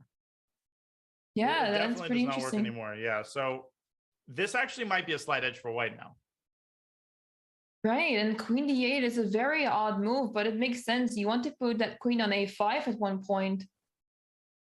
Right. Okay, so I guess queen d2, knight c2, a bunch of typical moves in these positions. And white is a little bit better. I mean, you got the Marozzi bind, and black clearly doesn't have any pawn breaks right off the bat. Yeah, and it feels like white is just improving their position slowly. And yeah, I'm curious to see where the attack is going to take place. Are we going to see another crazy g4 line, or are we going to see some attack in the center? Well, a4 was a very committal move. It weakens the b3 pawn, and black immediately tries to pounce on it with knight c5. Okay, rook b1. That's a little bit awkward, but I guess it's fine for white. I mean, everything is nicely protected. Yeah, the idea is b4, obviously. I'm curious if black really wants to stop this by playing either knight b4 themselves or a5, I was going to say. But a5 weakens the square b5 in return. So maybe you want to play knight b4 right away. Yeah, knight b4. And then I guess knight d5. Yeah, and then maybe knight takes d5. I wanted to take with the e pawn and clamp down on the e7 pawn. Right. Yeah, that makes a lot of sense. Yeah, it's like a double-edged position, you know, like white has a comfortable position, but at the same time, black is trying like to control the squares in the center. This bishop on g7 can be really dangerous, and the knight on c5 is very well placed. Yeah, no, it definitely is. But Muradli taking a very long time here, not able to find anything that appeals to him clearly, because it's just so hard to actually attack any targets. Right, and Muradli is taking his time here. He spent quite some time on this move. What would be the possible moves here otherwise? Like as I suggested, there's maybe knight b4, but perhaps he's looking for some other moves. Maybe he's thinking about queen a5 instead. Yeah, it's possible. Although there you have to be a little bit cautious about, for example, queen a5 b4, knight takes b4, knight d5, you need to be careful about. Oh, yeah, that looks really dangerous. Wow, there's knight takes d5, sacking the queen. Wow. Queen a5, knight e3, that's kind of a cool line. And the rook cannot go to d2 otherwise because you walk into a fork on c4. Wow, and yeah, it's like all the tactics appear in a position all of a sudden. Right. And he continues to think. He's down to 2.5 minutes. Yeah, he spent quite some time on this move. Queen e8. You spend some quite, like, typically whenever you spend so much time on a move, like you don't make the most accurate move, but it's not like a really terrible move. It just looks, I'm just curious to see what his idea is with this move. Yeah, it might just be the case that he's frustrated and not able to find anything that appeals to him. I mean, I was trying to get b5 to work, but I don't see a way to do it. Indeed, and now we see e6 being played, the knight is being kicked away, goes back to c3. Now I feel like black is slowly pushing back. Knight b4 is outplayed, and there could be knight d3 near air. I don't think it's a good move at all just yet. But now Raunak is defending that with queen e2, so that's definitely out of the question now. Right.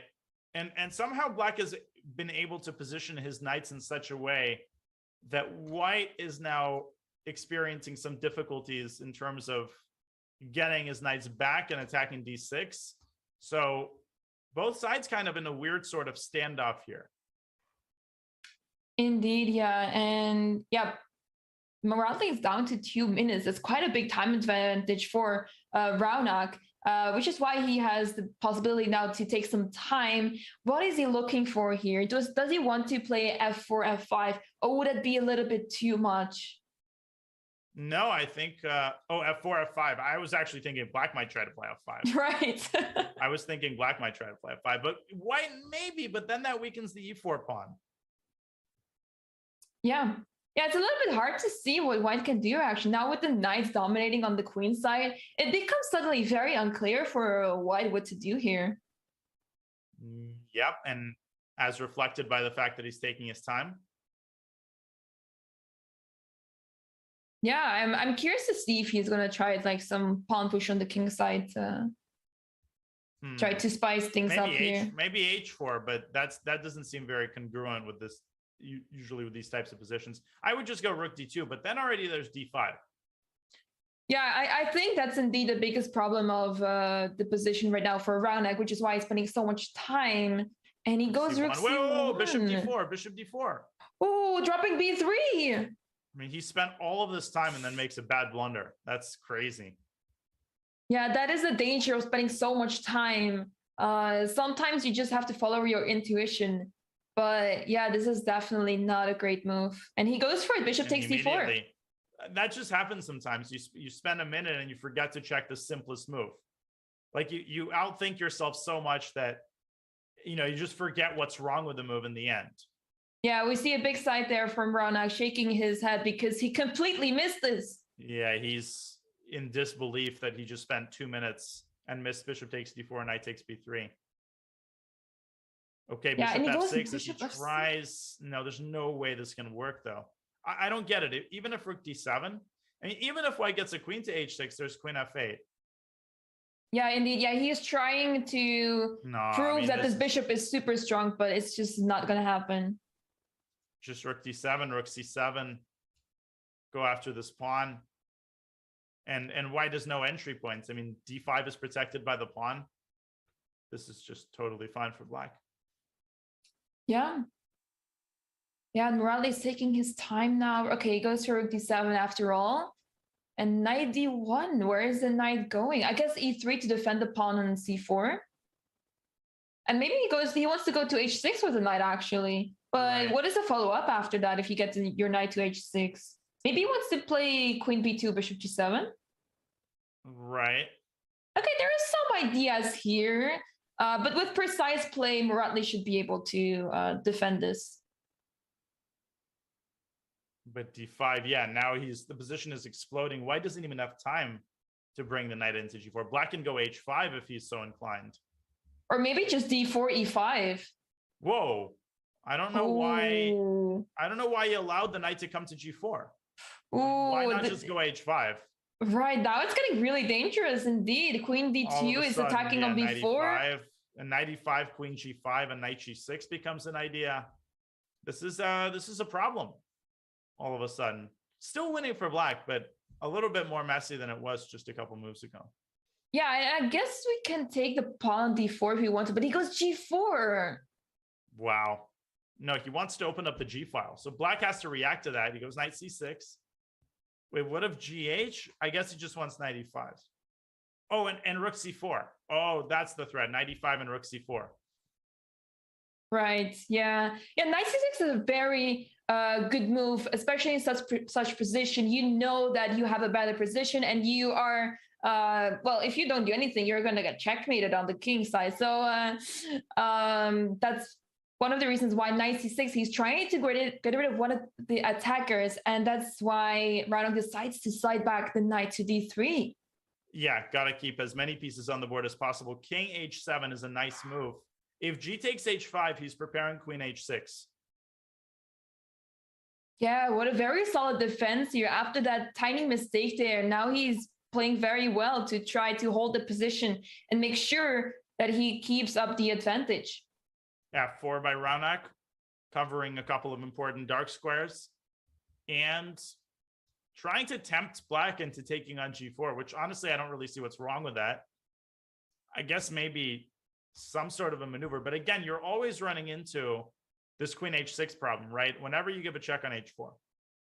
Exactly, and this knight on d3 is not able to do much. It's not able to enter the attack. Now, there might be an idea of the hovering the rook over to h3, but do you have time for that?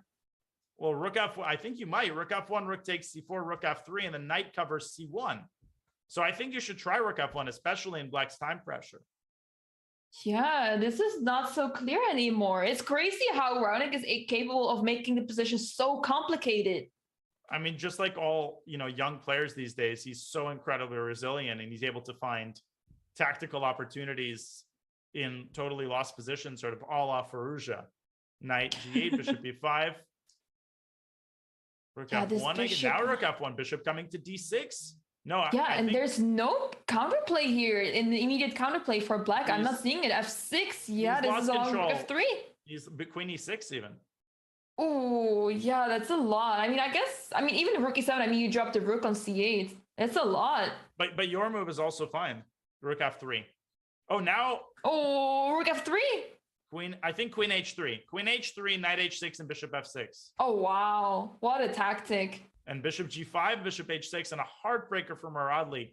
But allowing knight g4 was just inexcusable. That's what really started all of it. Allowing that move is what caused everything to tumble downhill for him, and a big win for Raunak.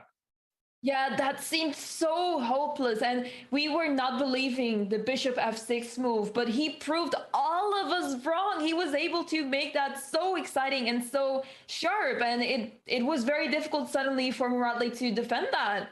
What a game. And again, they're repeating this line. Raunak feeling pretty confident right now.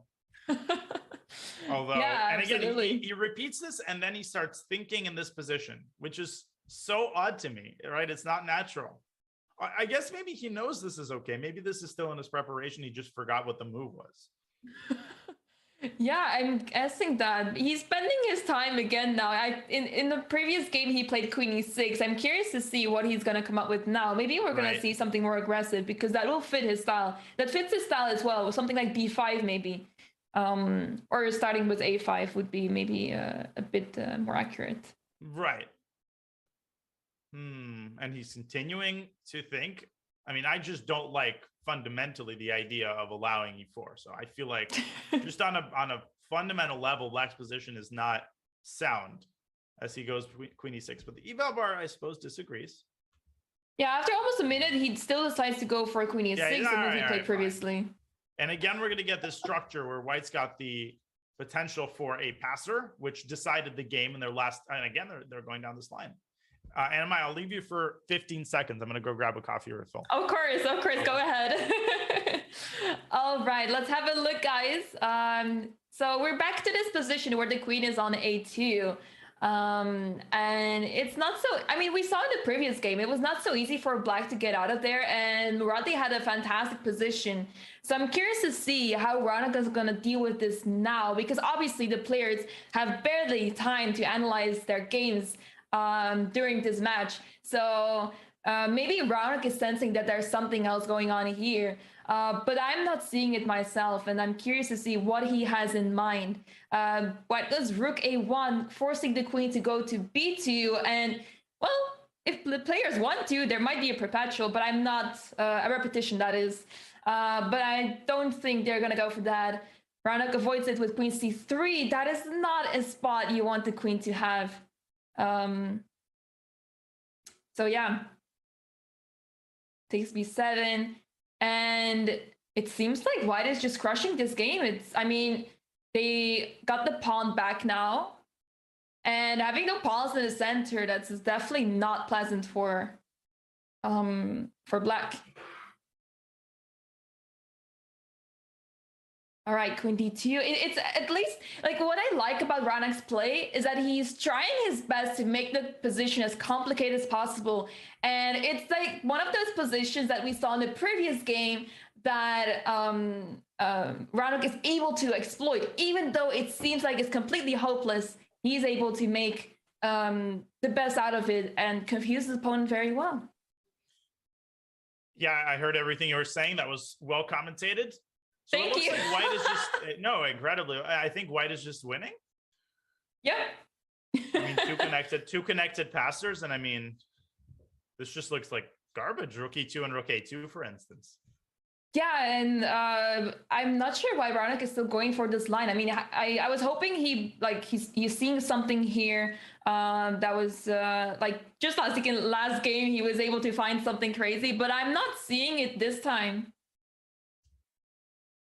No, I mean, if he goes Rook E2 and Rook A2, for instance, if we just make these moves on the board, Queen B4, Rook A2, Rook A8, and now just start pushing your pawn, C5. I mean, look at Black's minors. They're just like both staring at the pawn. And White it's just only a matter of time before White's pawns are set in motion. It goes H3. I don't like that quite as much. I feel like that's a little bit slow, but I suppose it's also fine. He has to win this game, though. I mean, Muradli can't leave these kinds of points on the table.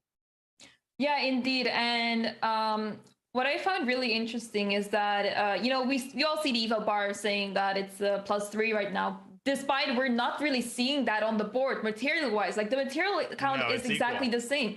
But what why the engine is saying that White is so much better is because there's very little play here for Black, and it's very straightforward for White to push those pawns in the center and improve the position. But what I like seeing Ranak do here is he's trying to confuse his opponent. He's playing A4. He's advancing this pawn really quickly. Yeah, no, if you allow it to get to A3 and then Black somehow goes Queen B2, then of course Black is in the game. Which is why I didn't like H3 as much, because this has given Black an opportunity to push one square further. But we're seeing basically the same line, C5. And I guess A3. Yeah, Maybe? A3 No, would A3, make... knight C2. Oh yeah, knight C2 is indeed a move here. Hard to You say. have to consider. Yeah, okay, he goes A3 anyways. Now after knight C2, what happens? I think we'll find out. I mean, I don't see. Also, there's knight C4. So there's like knight C2 and knight C4. Maybe he's afraid of allowing the knight to jump to D5, like to allow some counterplay for Black. But I don't really see the danger as much of knight D5 as, you can easily kick it away at some point with the move like bishop C4 later on. So that shouldn't be a problem. Right. Yeah, no, I think knight C2 is the move. He's taking his time. So there's something about it that he doesn't like. I wonder what it is. What is the issue with knight C2 or knight C4? And maybe he's trying to figure out the difference between those two moves. Yeah, typically, like, it's a very common problem of players to be stuck between two moves that look very similar, but which one is better? And instead he goes Queen C1. You can take forever on those kinds of decisions. Okay, so exactly. The point is he's giving up one of his passers for Black's passer, but the thing is he's leaving himself with a passed pawn on C5, which should decide the game. I believe so too. Yeah, the only thing that worries me a little bit is the time difference that kind of hurt in the end, but it should be enough for Muradli to make the best out of this position and create the winning advantage. Right. And there's C6, but that's going to be blockaded by the rook. So again, we're going to get a situation where Muradli's going to be low on time, and this is how he's stumbled in the past, right? He gets this position where he's better, he starts spending too long, and then Sadhwani finds a way to worm his way back into the game. Absolutely. He goes rook c3, trying to defend that pawn as much as possible. And then we see again queen h7 hiding there on the edge of the board. And yeah, it's a little bit difficult to see how White can improve the position. The position looks so similar as the previous game in this opening. Right. And bishop e2, rook c7. So there it is, blockading the pawn. Rook c5. Yeah. And how do you break through? I'm guessing you have to consider playing g4, h4, and then g5 just to get rid of the knight on f6, so you can play knight d5. Great plan, by the way. That's a really nice idea. No, I think that's the correct idea, because otherwise you're never going to get rid of this knight. You don't have a dark squared bishop, and there it is. No, but h4. Why did he start with h4? He does it again, just like last time, and he goes g3 now. But maybe he wants to move the knight to f4 actually to put more pressure on this pawn on h5. I thought he should have started with your move. I thought he should have started with g4 in order to prevent h5. Yeah. What can I say, Danya? Right. Should have followed your advice. Well, they're not listening to me. It's all right. But yeah, rook c4 has been played now. He's taking it very slowly. Yeah, now that g4 is out of the question, it's suddenly a little bit more difficult. But I guess, I mean, if you play knight g2, maybe he's worried of something like knight g4. Like there are some counterplay opportunities for black there. So I feel like that's what is hurting his chances here right now. Knight g8, what a move. Ooh, okay, so where's the knight going? Knight e7. He wants to go after the c6 pawn. He wants to go after the pawn, because why not? And if he can win that pawn, the worst will be behind. No, this is not going in the right direction once again for Muradli. Yeah, he's defending that. He's too focused on defending the pawn, which he's forced to do now. But that is hurting his chances, because now where is the play? Like all of the pieces are pretty much focused on the pawn on c6, and you want to move it forward one way or the other. I was going to say queen e5 is a very strong move that was missed by Sadhwani, because now what's going to happen if you take on e5, if we pull up the analysis board, knight takes c6, oh, we won the pawn back. Well, no, white goes rook c5, and after bishop e8, there has to be some sort of a forced win, like knight d5, for instance, or maybe knight takes f5, and black's position is so tied down here. Yeah, you're just dominating that position with the white pieces. And this is happening. Rook e5 has been played. Is rook e7 a threat here? Ooh, that could be really interesting to consider, because the pawn is super fast and bishop can't stop the pawn. It wins, and Muradli finding it instantly with 10 seconds left. Wow. Yeah, and what do you do now? Impressive c7 game. is just the next move, and yeah, you can try to stop the pawn with your rook, but that's not going to be enough. Actually, there's always going to be knight e7 checks, whatever you do. Yeah, even if the rook is somehow on the e file, right? Because if the pawn is going to be on c7. Yeah, so for example, rook e8, c7, rook c8, and you just lose the rook right away. If you move the rook elsewhere on the 8th rank, knight e7 is going to happen regardless. Right, you could even promote first if you want it to be super fancy. Okay, it's a good defense, but if you take on e7, c7, and that's it. Goodbye. And the bishop beautifully cuts off the king, stopping king d7, and Muradli outlasting Sadhwani there. It seemed at one moment like things were going to go downhill, but that move f5, allowing queen e5, that's really what did round knock in. But the opening, he keeps repeating this. Yeah, it's really surprising. But yeah, as I mentioned earlier, the players do not have the possibility to check their games and check the evaluation and stuff, especially during the game. But even like between the games, there's just no time for that. I'm curious to see if later on he will try to check the line real quick when we have a break again. I think that generally JSCC matches are divided into these two categories. Like there are matches where you see like 6 or 7 different openings being rotated, and then you see matches where both sides are sort of sticking in very principled fashion to what they play. And this match has been part of the latter category.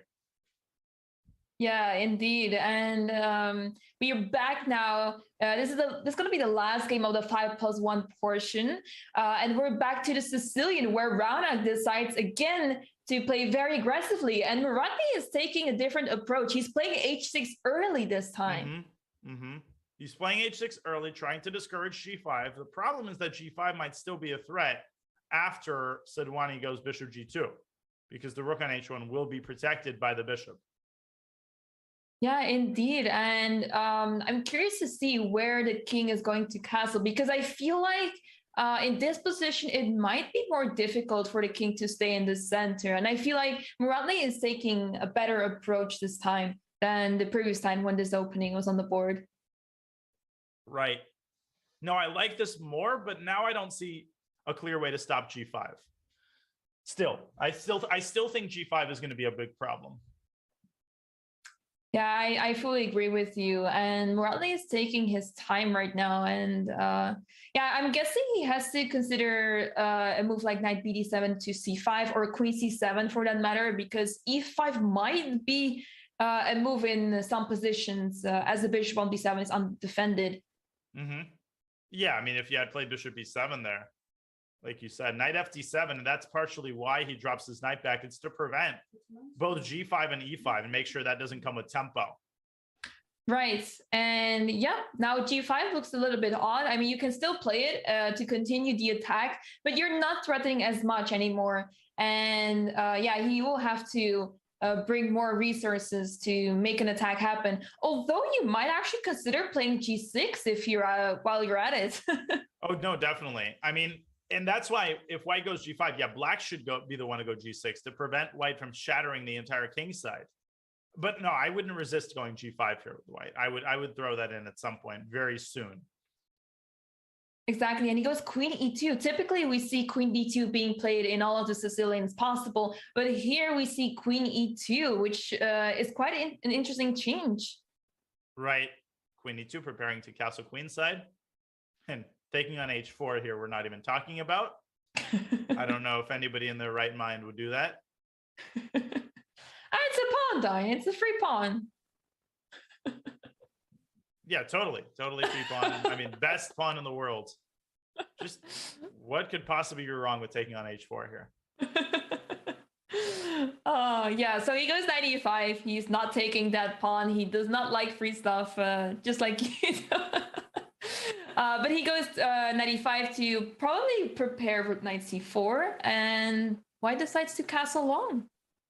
Yeah, I mean, allowing knight c4, and he probably just doesn't really care about his dark squared bishop. I mean, generally in these lines, you don't want to give it away, but I suppose that here he's so close to being able to play g5, and black's king is still stuck in the center. So he's willing to pay the price of the dark squared bishop for the opportunity to be able to play g5. Right, and now the dark squared bishop of white is gone, and he goes f4, very aggressive approach. And I mean, I love seeing that. I love seeing an aggressive approach. And what the problem is for black here is that his attack is way too slow. You want to start pushing those pawns on the queen side, but how are you going to be able to if those knights are just looking right on the pawn on b5? So yeah. I think b4 is a move that should be seriously considered here, but it feels too slow, even if you play b4. And there's also knight a4 if you go b4. So winning the pawn on b4, I think. Yeah. So black instead, black castles queenside, which is okay. Whoa is maybe an overreaction. I've seen, you see black castling queenside in these types of positions, but it's not a move you make if you like your position. It's a move you make if you have to escape with your king. Right. Yeah, you don't see this happen too often, but it makes a lot of sense actually, because there is very little attack going on the queen side, and I think black is perfectly fine leaving the pawns as they are on the queen side. And yeah, the king side is what you should be worried about. So now after f5, I think e5 is a move that should be seriously considered. Typically, you want to keep the pawn on e6 and move the knight to e5, but now e6 is simply hanging, so you have to deal with that first. Right. I mean, you could also try knight c5, but then you're walking into b4, and that dislodges the knight away and then wins e6. And if you lose e6, that is the sort of fulcrum on which your position stands. If you lose that, then the knight is leaping into d5. This doesn't look good. Right, and he goes c5, and Raunak decides to play knight de2. And he could be able to play knight d5. But yeah, I'm not really seeing the follow-up there. I mean, bishop takes d5, queen d5. He is taking over the d5 square, but actually, black could play knight f6 and maybe d5 at one point. It's not becoming so clear anymore. No, but although knight f6 could be met with g5, but after knight f6, g5, you could consider knight g4. And okay, black is Black is doing decently. Also, queen f2 in some positions. He goes g5. The eval bar hated that move. Yeah, that is a very surprising move, and it allows en passant, but I'm not sure if en passant is the best move here. I'm guessing you're able to take over the f file with the white pieces then, but yeah, I'm not really quite seeing what the problem is with the move, what the engine is hating so much. But I'm guessing knight d5 is a big problem. Has to do with why. Yeah, apparently it was the immediate knight d5, refraining from h5. The reason he's played h5 is he wants the f5 square for his other knight. I think he wants knight g3, knight f5, right? Indeed, and typically you want to play bishop g5 in such positions, but now, first of all, the pawn on d6 is hanging, which is okay. We're ignoring that. Which he doesn't care. Yeah. Now the cool kids don't care about the d6 pawn anymore. Right. Yeah, I'm a little behind with that, Daya, so I'm taking notes here. Queen e1, knight f6. He hasn't taken the pawn. And 53 seconds imperceptibly for Muradli. I feel like that's kind of been the story of the 5-minute segment. It doesn't seem like he's spending more time than Raunak, but he is. And it's kind of costing him. Yeah, indeed. In some games, he's able to have a big time advantage, but in some games, he's just very low on time. And wow, we see a rook lift happening. Rook is going to d3, and now the d6 pawn will be in trouble.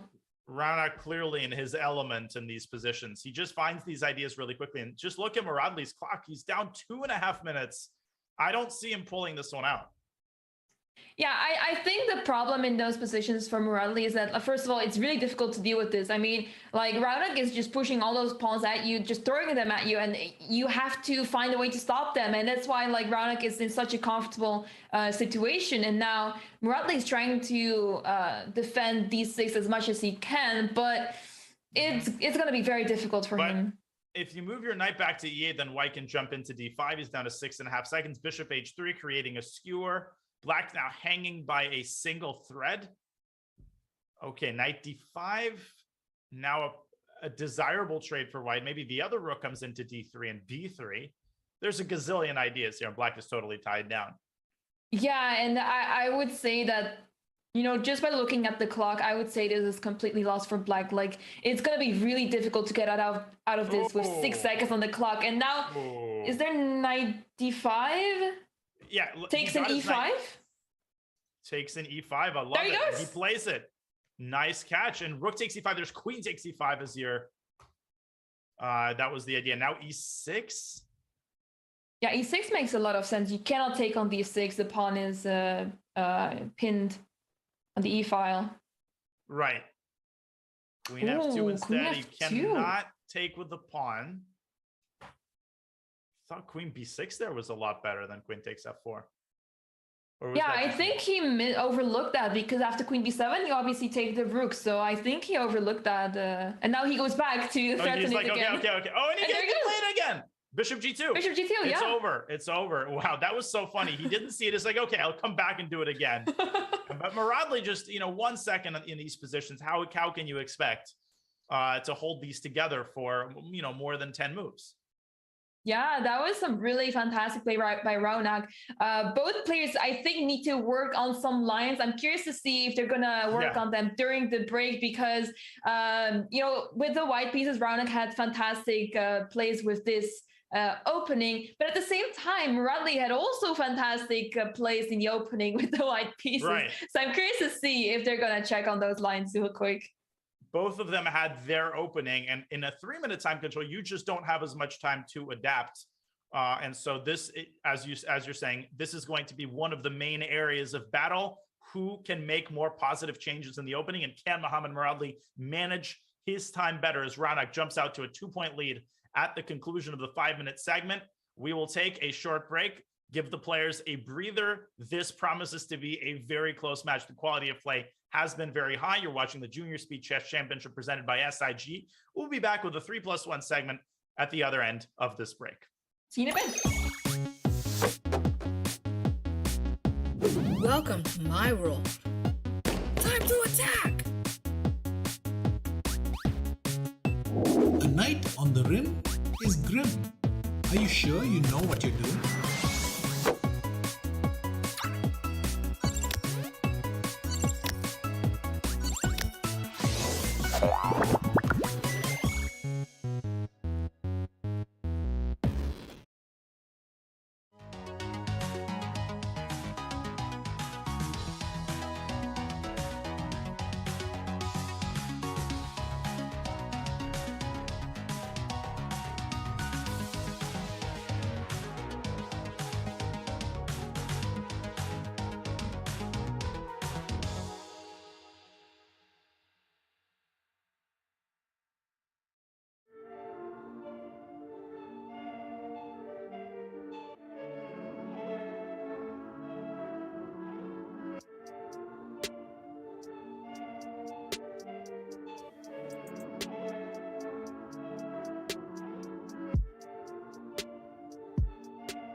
It took him to fix with the draw when you have well, oh my goodness, it happened right here on national television. Did you see that? Oh my goodness, wonderful. I'm hurt. Oh man, oh my goodness, bro. I'm like, I hate chess. Wait a second. Oh, he found, yeah. Oh my goodness.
Classified trading is a game really that you're playing with competitors and basically every market participant in the world.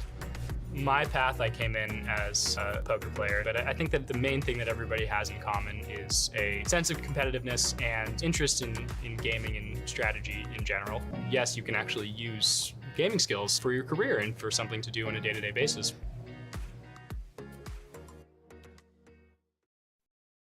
The Women's Speed Chess Championship is returning this May. The WSCC is the most important online tournament for titled women in the world. Stay tuned to chess.com for all the action, which begins in May. Welcome back, everyone, to the 2022 Junior Speed Chess Championship presented by SIG. We had a fantastic start of this match, Daya. We're moving on to the 3+1 portion of the match. What do we have from the Smarter Chess predictions here? Well, we've got a very close prediction in the 5-minute portion. Smarter Chess predicted a 4-point match. It's a 2-point match. So I don't know whether to call this an accurate prediction or not. I'm inclined to call it an inaccurate prediction because any opportunity to diss Smarter Chess is an opportunity that I want to exploit. But Smarter Chess is now predicting a 7-3 win for Raunak. And I think we were discussing before we went on break, I think for Muradli, he's got to make a couple of very concrete changes, playing a little bit faster and playing more confidently in good positions. He's getting a lot of good positions and then doing something in those Najdorfs because he's getting crushed in those structures. Is that absolutely accurate? Yeah, and the first game has started off the 3+1 portion of the match. We're moving on to 3 minutes now, which means that the games will be a little bit more fast-paced. But Muradli has definitely shown what he's capable of, and I'm curious to see if he can make the score even closer in this portion of the match. Yeah, and and again, they are repeating the line, so I guess there's our answer. And he probably looked this up. E5, there we go. He does it. Okay, bishop f3 and queen c6 to stop e4. That is the idea. Oh, and that makes a lot more sense because he definitely looked this up during the break. Yeah, we can definitely tell. Yeah, and he found a way to deal with this position, and now e4 is not so clear anymore how you're going to play e4. I mean, you can still prepare it with rook e1, but you're just going to face rook e8. It's that simple. Exactly. Rook e1, rook e8, and white is not in time to get e4, and he goes a4, trying to disrupt black's coordination on the king on the queen side, but that's a paper tiger. I mean, just a6. And black is now ready to get this knight around to f6 and clamp down even further on that square. Yeah, and suddenly it just feels impossible for white to play anymore. I mean, obviously we already knew that white was not going to have a great time here, but Raunak was not proving us right there. He was making it very difficult for himself, and he found a way to deal with this position. Yeah, and I guess the reason he was, in retrospect, the reason he kept repeating it earlier is just because he knew it was theory. He knew that this wasn't supposed to be good for white, but he couldn't quite find the move. And now that he had the break, he was able to look it up. Exactly. And now we see knight b6. There's so much pressure going on that pawn. I'm expecting a trade on b5. I mean, you could also consider playing a5, but that makes the pawn very vulnerable. And I feel like you're just allowing black a lot of play there. So we see now a trade on the a file as well. Queen takes, yeah. And the thing is, the b5 pawn is quite a weakness. I feel like it's pretty easy for black to defend it, but at the same time, white has something to play for. Yeah, I mean, rook a1, rook a5, and so rook a8, offering a trade of rooks. Okay, takes. Yeah, but now. Ooh, if queen takes b5, queen a1 check, and there's no knight f1 because bishop d3. That's right, but what if you play g4 with tempo to open up some luft? I guess then black has bishop d7, and I'm not sure who's better there. It's hard to say. I guess black is still in the driver's seat because white's got this super weak pawn on c3. Oh, I don't like h3 though. No, you have to play with tempo. I think Muradli had to play g4 there. Yeah, it looks very logical from the point of view that you want to create some loops for your king. But as you mentioned, indeed, you want to play forcing moves rather than such slow, solid moves. And I've noticed from Muradli's play that he tends to go for those solid moves a bit too often when he has to strike. He goes e4 right away. Yeah, forcing black to calculate. Now, knight a4 would counterattack the queen. So knight a4... Oh, there's some really cool lines where black basically sacrifices the bishop on f5, but maybe that's unnecessary. He does go knight a4. Let's see what he does against queen a1 or queen c1. Yeah, those ones make a lot of sense. And I don't think you want to go for a trade because obviously if you play queen b4, it takes. There's the pawn on c4 being a passed pawn. So that's not great. Right. So now I was thinking about queen takes c3, and I was trying to calculate that. but I'm having a hard time figuring out what's going on there. There. I think the problem is that this bishop is just not able to access the b1 square. Yeah, he goes for takes in f5. I actually think he had to sack the bishop. I think that was his best chance, because now white can go queen e7 maybe. Wow. And I think pet. that's a repetition if you take on e4. If you don't, you might get checkmated. You absolutely might get checkmated. You could also get you could also have knight takes c3, queen e8 check, and knight f6 check, which is an insta draw because of queen f7, queen f8. But black is not going to do this. Ranak is going to acquiesce to the draw. Yeah, and there we go. Yep, and it's a draw and a good save there by Muradli. And now the question is, will he repeat this variation from white's perspective now that it turns out the black is almost better there? Yeah, I was about to say, I'm really curious to see if Muradli is actually going to stick to this line, because clearly he had not really a great response to the approach Ranak took in this game. Right, and Ranak is he going to just sit it out for a minute and a half and basically say every second that I milk is good for me? Looks like it. Muradli actually offered a draw, so seems like Ranak is just waiting it out. Yeah, he just wants to stall out as many seconds and minutes as possible, which makes sense if he's confident in his bullet. It does make sense. Yeah, you can see him just sitting there like, okay, I'm just gonna take some rest and wait till the time's up.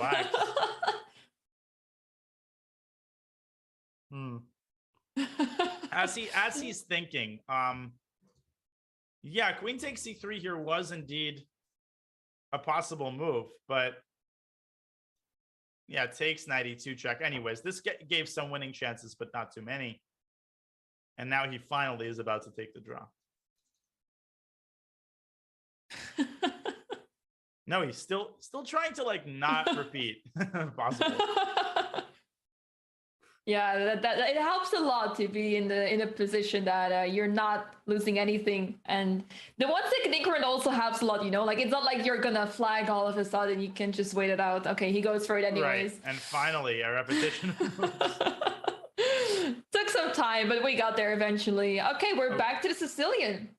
And we're back to the e6 line, which now has cost Muradli 2 games, and now it's his turn to demonstrate an improvement to the line that we saw in the 5-minute portion. Indeed, and he is okay. He's playing bishop e7. It concerns me that he is not playing this as quickly as I would hope he would, but okay, now you don't have b5 because of immediate problems like e5, so that is out of the question for now. Totally. What is the line here? I guess you have multiple ways to deal with this. Like you can still play queen c7, bishop d7, knight c6. Like you can play either of these 3 moves. I've never done very well in these positions with black, just because I always feel like white always gets this h4 g5 play in, and that's what he's doing. He's going h4. But Muradli has to be a little bit more flexible here. He keeps getting the same type of bad position again and again. Yeah, and it's really surprising to see how effective this attack is. I mean, surely there must be a way to deal with this, right? Right. No, there is, of course. And I think, okay, is it h5? Well, probably not. Does not solve all of black's problems. I don't think it does solve his problems, but I think practically speaking, it's a really wise decision. Confusing Ranak here. I agree. And well, turns out, I mean, knight takes h5, and now there's a lot of pressure on the h-pawn, which you might not want to take right away, but it feels like the attack is dying down now of white. Yeah, no, definitely. Maybe g takes h5 actually wasn't the best move. Maybe g5 was the way to go there. But in any case, now black has control over, this weak square on f4, and white just doesn't have, as you said, an easy way to continue the attack. Bishop takes h4, another free pawn. Yeah, would you take it this time, Daya? So many of them, man. Ranak blundering pawns left and right. Oh yeah, so yeah, this time queen d2 has been played, and yeah, I think we're gonna see a longside castle again. But yeah, it feels like black is in a more comfortable position than all the other games in this Sicilian we've seen in this line. Right. No, for sure. This is an improvement. Both players have really stepped up their game in the opening here. As you see, Raunak improving on that Rogozin line, and now Muradli doing a better job in the Sicilian, although I don't really think he was preparing this during the break. Yeah, indeed. And yeah, typically in the Sicilian, you want to play d5. Would you say d5 is a move Black should consider at one point? Yeah, I mean, if Black castles queenside, absolutely. If Black castles queenside, then you should absolutely aim for d5. Or, okay, so he does castle queenside. Okay, so we might see. Oh, f3 is the move I would not expect. I don't like this. d5 and b5 both look good. I don't like f3. Something about that move looks wrong. I feel like it's just because you're shutting down the bishop on g2. Like, I think if the bishop was elsewhere, it would have made some sense. But now you're just allowing d5, and I don't see what to play here with the white pieces. Maybe queen f2, trying to go bishop b6, but it just doesn't seem like it leads anywhere particularly good. Even d takes c4 there is possible, and you cannot win my exchange. Right, yeah, you just take on d1 with the rook. So, yeah, it's always very difficult to counter d5 in the Sicilian. That's why once Black is able to play this, White has to either have some counter move on the spot, or it's going to be very difficult in the next couple of moves. Right, that's exactly right. And White's at risk of being worse now, as this big time advantage that Raunak has built up is threatening to evaporate. Yeah. Yeah, both players are around 1 minute on the clock, so it's not too bad for them. But yeah, we are. They're taking it easy. They're not playing too quickly. Right. So we might actually end up in a time scramble in this game. Absolutely. I mean, Raunak has now dropped to a minute on the clock. He's gone queen e2. He's unpinned his queen so that d takes e4 does not come with a discovery.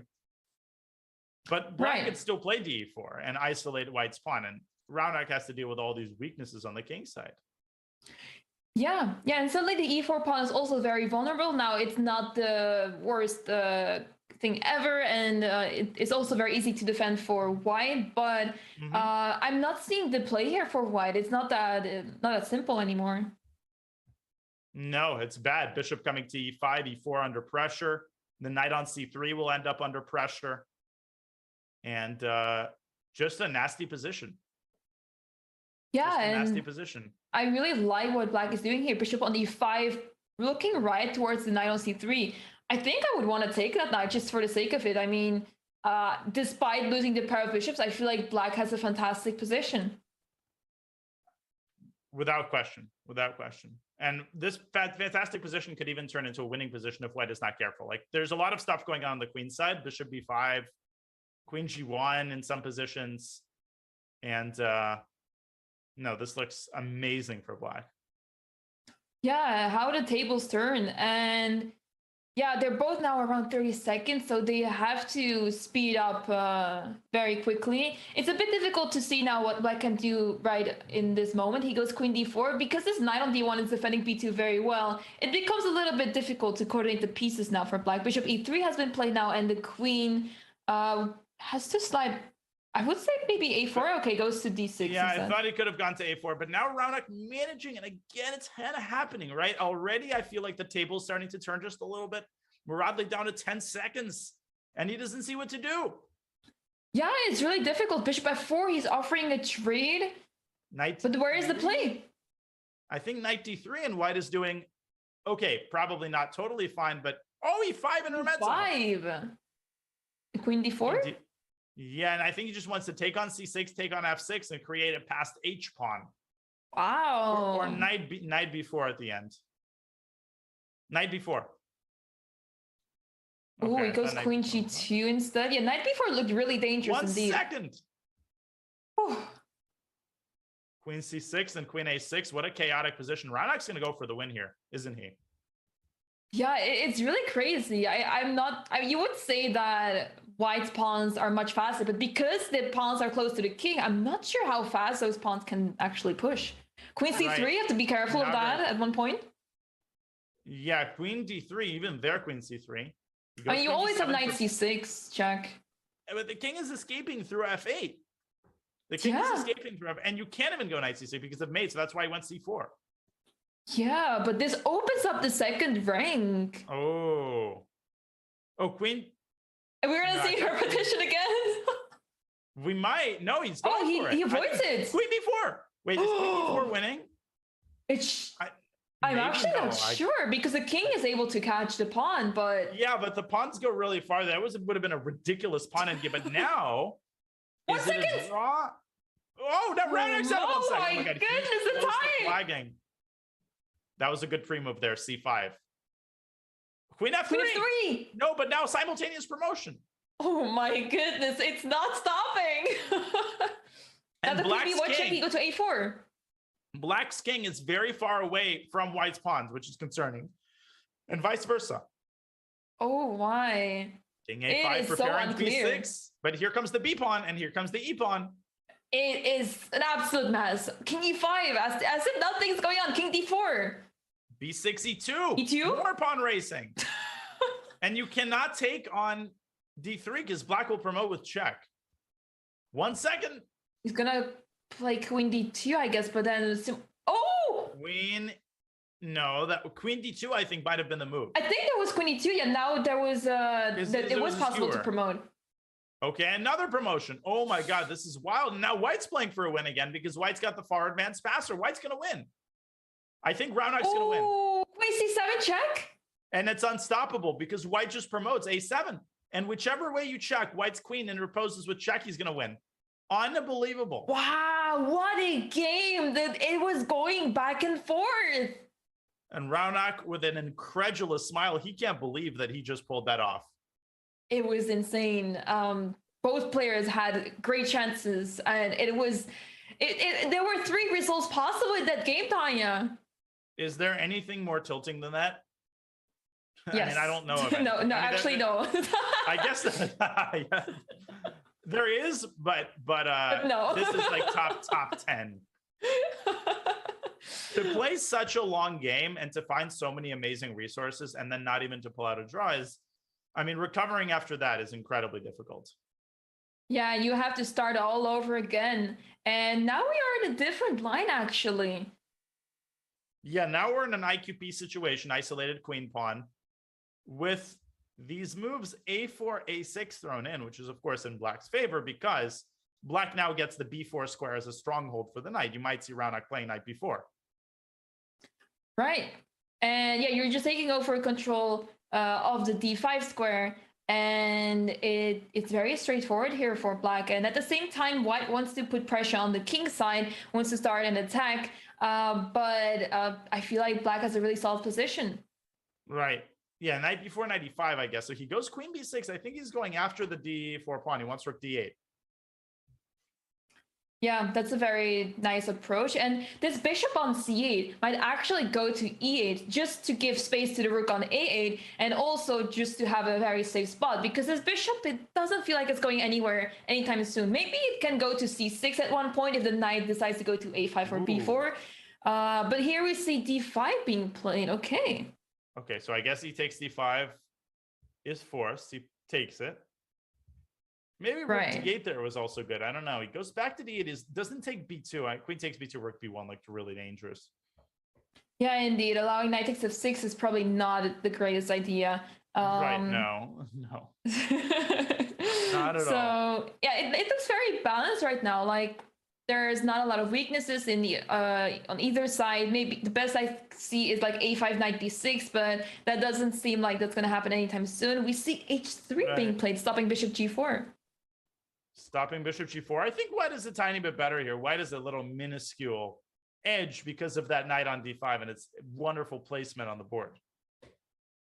Absolutely. Bishop f5 is now being played, and black has a pair of bishops, and they seem to be working well together over there. But at the same time, white also has a lot of play here, and the knights can be really annoying at some point. Yeah, of course, like knight e7, knight f6. You always have to keep an eye on these ideas. Queen e2 by Muradli making space for the rook to come into d1. And he's putting some serious pressure on Roundhock, who has to decide whether to go rook e8, and he does. I like that decision a lot. Right, and you can even consider trading if you want, but I'm not sure if Muradli is up for that. But I mean, if he doesn't go for the trade on the E8, he has to resort. I mean, Queen D2 is a very solid move, but it feels like you want to have more in his position with the white pieces, with the knight on D5, but I'm not seeing it. Bishop G5? No, the advantage, whatever edge he had is kind of starting to evaporate. And I feel like Muradli is, he's playing for a win and he's got to be a little bit careful here. I know it sounds weird, but if black consolidates any further, white could end up having some problems in the center. With this, the pieces are quite loose now. Indeed, now that you have to be worried about moves like b5 because, as you said, the knight on d5 might be very loose, and the bishop does not have many moves left on this diagonal, especially after b5. No, it doesn't, and the knight is being pressured from two different sources. Also, again, the time as he drops down to 1 minute 5 seconds. Yeah, it goes by pretty quickly. We have moved on to the 3+1 portion of the match, so the players need to play a little faster, and it really catches my eye right now that they're taking their time in this time control. So I'm curious to see how things will go in bullet. No, they're gonna have like 10 seconds after 5 moves, just because they spent so long in the opening. There's your move, b5, attacking the bishop, and where does the bishop go? Because if the bishop goes to b3. And there's like knight a5, or there's b takes a4, and things getting a little bit unpleasant for Muradli here. Yeah, indeed. So I'm guessing you have to take on b5, but even after bishop after takes and bishop b3, there, as you said, knight a5 is a problem still. And what do you do now? Oh, it's apparently it's not working. No, and why is it +6? Oh, rook takes? No. e6? There's something that smells here, but I can't figure out what it is.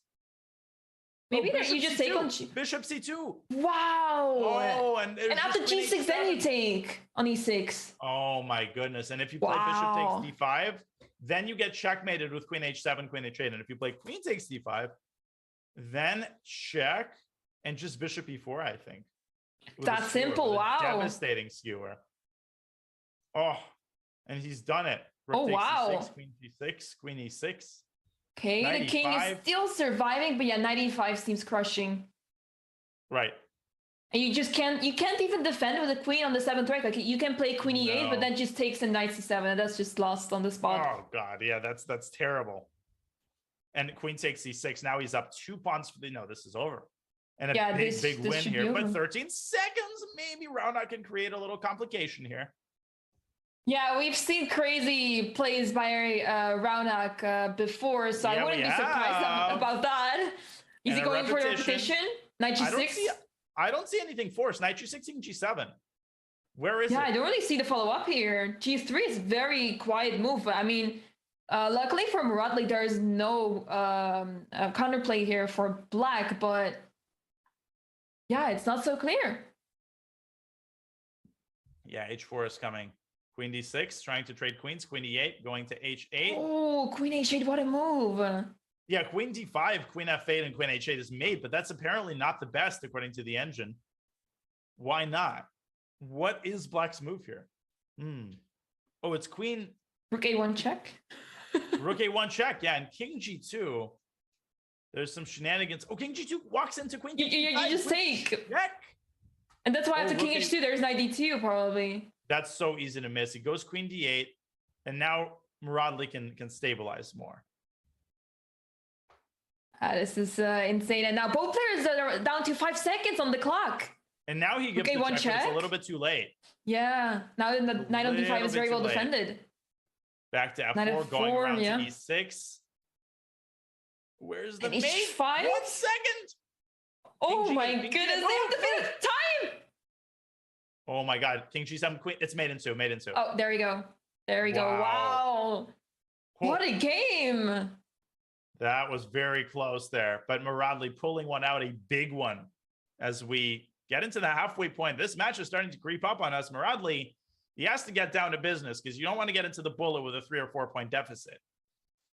Indeed, yeah. And I'm really liking the way that Muradli is handling those games so far. And we see a change of opening here. He is avoiding. Finally. He's not playing the Sicilian anymore. He's playing a perk, so it's very clear what his intentions are. First of all, right? He's not playing for a draw with the black pieces, but he takes the most drastic approach. Just says, "I'm starting with a clean slate," and they almost transpose into a dragon type position.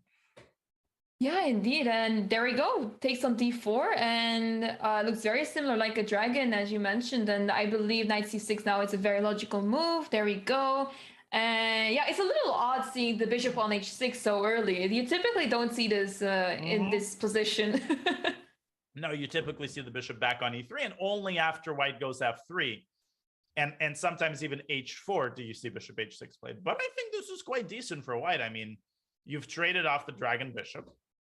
And if you can get your h-pawn moving, I think white will be in pretty good shape. Yeah, I think the fact that white has not played f3 actually makes things better for white, because now you didn't really waste a move on that. And you could definitely spend that time elsewhere in a better way. So I think it actually benefits white here. Yeah, I agree. And there's h4. And I love the way Ranak has handled his white openings. His 1e4 is just hard to play against. It's hard to play against. It's dangerous. Yeah, I see h4 on the board by Ranak, and I'm already fearing my life for Muradli here. This is f3 Right. now, preparing g4, and I already know what's going to happen in the next couple of moves. Say your prayers, and Muradli, with no time to waste as he sets his own a5 pawn in motion. Knight to d4. So actually, Sadhwani offering a trade into an endgame, which I guess is going to be slightly better for white. Let's also not forget that by playing a5, black has created a weak square on b5, right? Right. Yeah, you're absolutely right there. So knight slides back to d4, and yeah, basically you would say that, oh, do I have to take care of my bishop on e6? Typically, you don't really mind the bishop being under attack. So yeah, if they take on e6, it actually helps you to put more pressure in the center. Right. So that's why you typically don't take there. So we see a lot of trades happening on d4. Now, who is better in this endgame? It's a bit hard to say, actually. Well, I would take white by a smidge. I would take white by a smidge, just largely because of the b5 score. On the other hand, white's bishop isn't great. Right? I mean, where is it? What are its prospects? I'm guessing the only thing I'm seeing here is maybe f4, f5, trying to put pressure on this pawn on g6 and then eventually the pawn on h5. But other than that, I'm not seeing any sort of play for this bishop. No, bishop is used to anchor the knight. Right, and knight b5 is actually a really nice move. Trying to maneuver the knight to d4. Now that the bishop does not have a defender, it will be under attack, and white might try to take over here with f4 after that. Oh, bishop c4. Yeah, bishop c4, trade? No trade because of knight e6 check with a 4, king f7 defending the square. Okay, so now we might see a knight versus knight type of situation. There's another twist. Yeah, indeed. And I feel like black is slowly taking over the position. Like, I'm not really feeling comfortable on the c file over here, looking from white's perspective. But the thing is, after rook c3, trying to stop c4, it will be followed by knight e2, and you can easily kick the rook out of there. So that's why he just decides to go back. And then we see a4. Yeah, knight b5, a file is going to open up. And again, black might want to keep the tension with the a file, not open it up too fast as Muradli gets his knight to e5. Again, imperceptibly, look who's up a minute on the clock. Yeah, that's going to play a role once again in the endgame as this starts to heat up. Yeah, indeed, yeah, and we see that what can happen in those time scramble situations. It's really difficult to hold the position together if you're so low on time, and he really needs to speed up now as he's down to 20 seconds. He plays rook a5. Now you might be like, oh, that's B4, inviting b4, but there's knight takes d4 indeed. But now b4 is a threat, and he brings his rook back to a, and rook d5 looks pretty good here. No, it doesn't. Sorry, there's rook takes d5 and a fork. Oh, right, yes. Yeah, so rooks are going good. to a5. Rooks are going on the a file, and yeah, I feel like black is having some play here now that a file is open. Black is in great shape, but the time is the thing I'm most worried about. G5 is another great move, though. It prevents f4, and it cements the knight on e5. Right, g4, and he's not allowing the F4. h file to open. Rook d5, trying to trade off a pair so that black's rooks won't really infiltrate. Knight e3 G3. check, he covers it. Okay. What's Rook next? back. What's next for black here? I'm not really seeing it. Like I like what black is trying to do here, but the follow-up, like Raonic is defending so well. Yeah, and knight d5, there might be rook a2 check and getting that rook into white's territory. So I wouldn't play knight d5. I think he's thinking about it. King c3, he's making a little progress. Yeah, the knight will have to retreat after king c3. So yeah, I think black has to play defensive now because I'm not seeing a way to break through here anymore. Rook d5 was attacking the pawn on h5, and it starts to get clear what is happening here because white is taking over, and there's a lot of weaknesses in black's camp.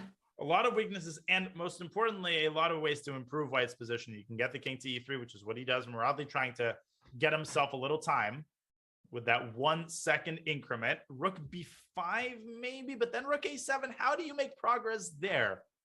Yeah, and you have to be careful of moves like e6 stopping any sort of rook d5 again. Yeah. Maybe c5 in that position. Raonic expending a lot of his extra time trying to figure this question out. Right, and he goes for rook b5, rook a7 now, and he slides the king over to d3. Now e5, very interesting move. Yeah, very committal, very risky because you weaken this d5 square, but you create for yourself an outpost on d4. So who is this going to favor? c5, 2 seconds. d5? Ooh. Yeah, I think d5 was good. King d7 back. Okay, king takes d6. Muradli's still okay. Oh, until now. Don't play rook b4. Do not play rook b4. No, not yet. Oh, knight c5. Ooh. And f takes c5, and now his position starts to collapse. No, f takes c5 was better. Oh, you didn't take the pawn. Knight c6, and now black can try to hold. Wait a second. What is happening? Knight c2? Knight b4 next. It's attacking the rook, and rook d6 fe. It's not so clear. No, it's somehow Muradli is still alive. And at the same time, Raonic is down to 20 seconds now, so things might become really interesting now. And here goes Muradli going after the g-pawn. He's got a passer of his own. Uh-oh. Gotta be careful. B6 as well. Rook g2 check, maybe. Goes knight back to c6. And here comes knight the d4. No. I would go e5. Knight d4. Checking f2. Okay, no knight f3 check anymore. And now b4 looks interesting, but then at b6. Rook takes b3. There goes another pawn. And there goes another one of black's pawns. Rook a3. Where does the knight go? Oh, but now knight takes b6. Oh, just drops the pawn. h6. Is it time? No, it's not. No king e5. Don't play king e5. He still goes knight c4. No, but now I should be able to win. He's up 2 pawns. Yeah, that losing that pawn was really costly. But how does white improve it? e5? I'm not sure about this because now there's a lot of checks. Mate! He bloated mate! My goodness, there is no way. Oh my God. Goodness. That is nuts. I was even gonna say, like, obviously he's not gonna play king f5. Oh my God. You did not have time to say that. Can you believe that black won that game? I mean, that is a huge game. 75 moves. White is outplaying him the entire time until the end. And what a game. Yeah, I'm at a loss of words. This was insane. I mean, Raonic had the upper hand throughout almost the entire game and loses only to this checkmate that was suddenly on the board. Unbelievable. And what resilience by Mohammad Muradli with 1 second for the entire endgame. The way that he held on for move after move after move, making it difficult on Raonic and eventually getting rewarded for his efforts. A huge result. And this brings the match to within a point. We've got another barn burner in store, ladies and gentlemen. But of course, 33 minutes have passed. So we are going to go on a short break, give the players a chance to catch their breaths because they certainly need to. And we will be back soon. You're watching the Junior Speed Chess Championship presented by SIG. We will be back with more Sadhwani against Muradli on the other side of this break.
Can't film me in the bathroom, man.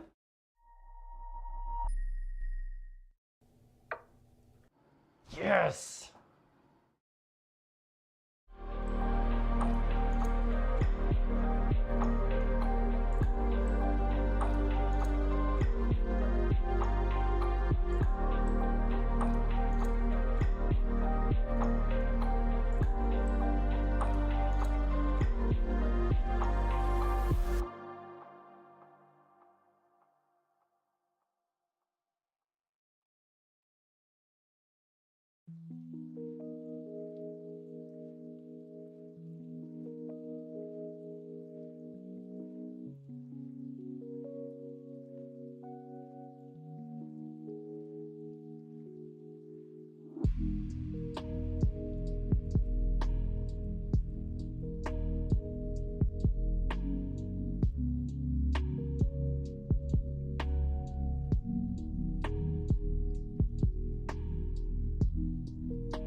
Chess.com is now offering verified accounts. Any Chess.com member can now apply to become a verified player. Being verified puts you in an exclusive pool of thoroughly vetted players, grants you access to exclusive events, including the Chess.com World Championship. Plus, you get that coveted blue checkmark in your profile. Go to chess.com/verified for more information. Welcome back, everyone, to the 2022 Junior Speed Chess Championship presented by SIG.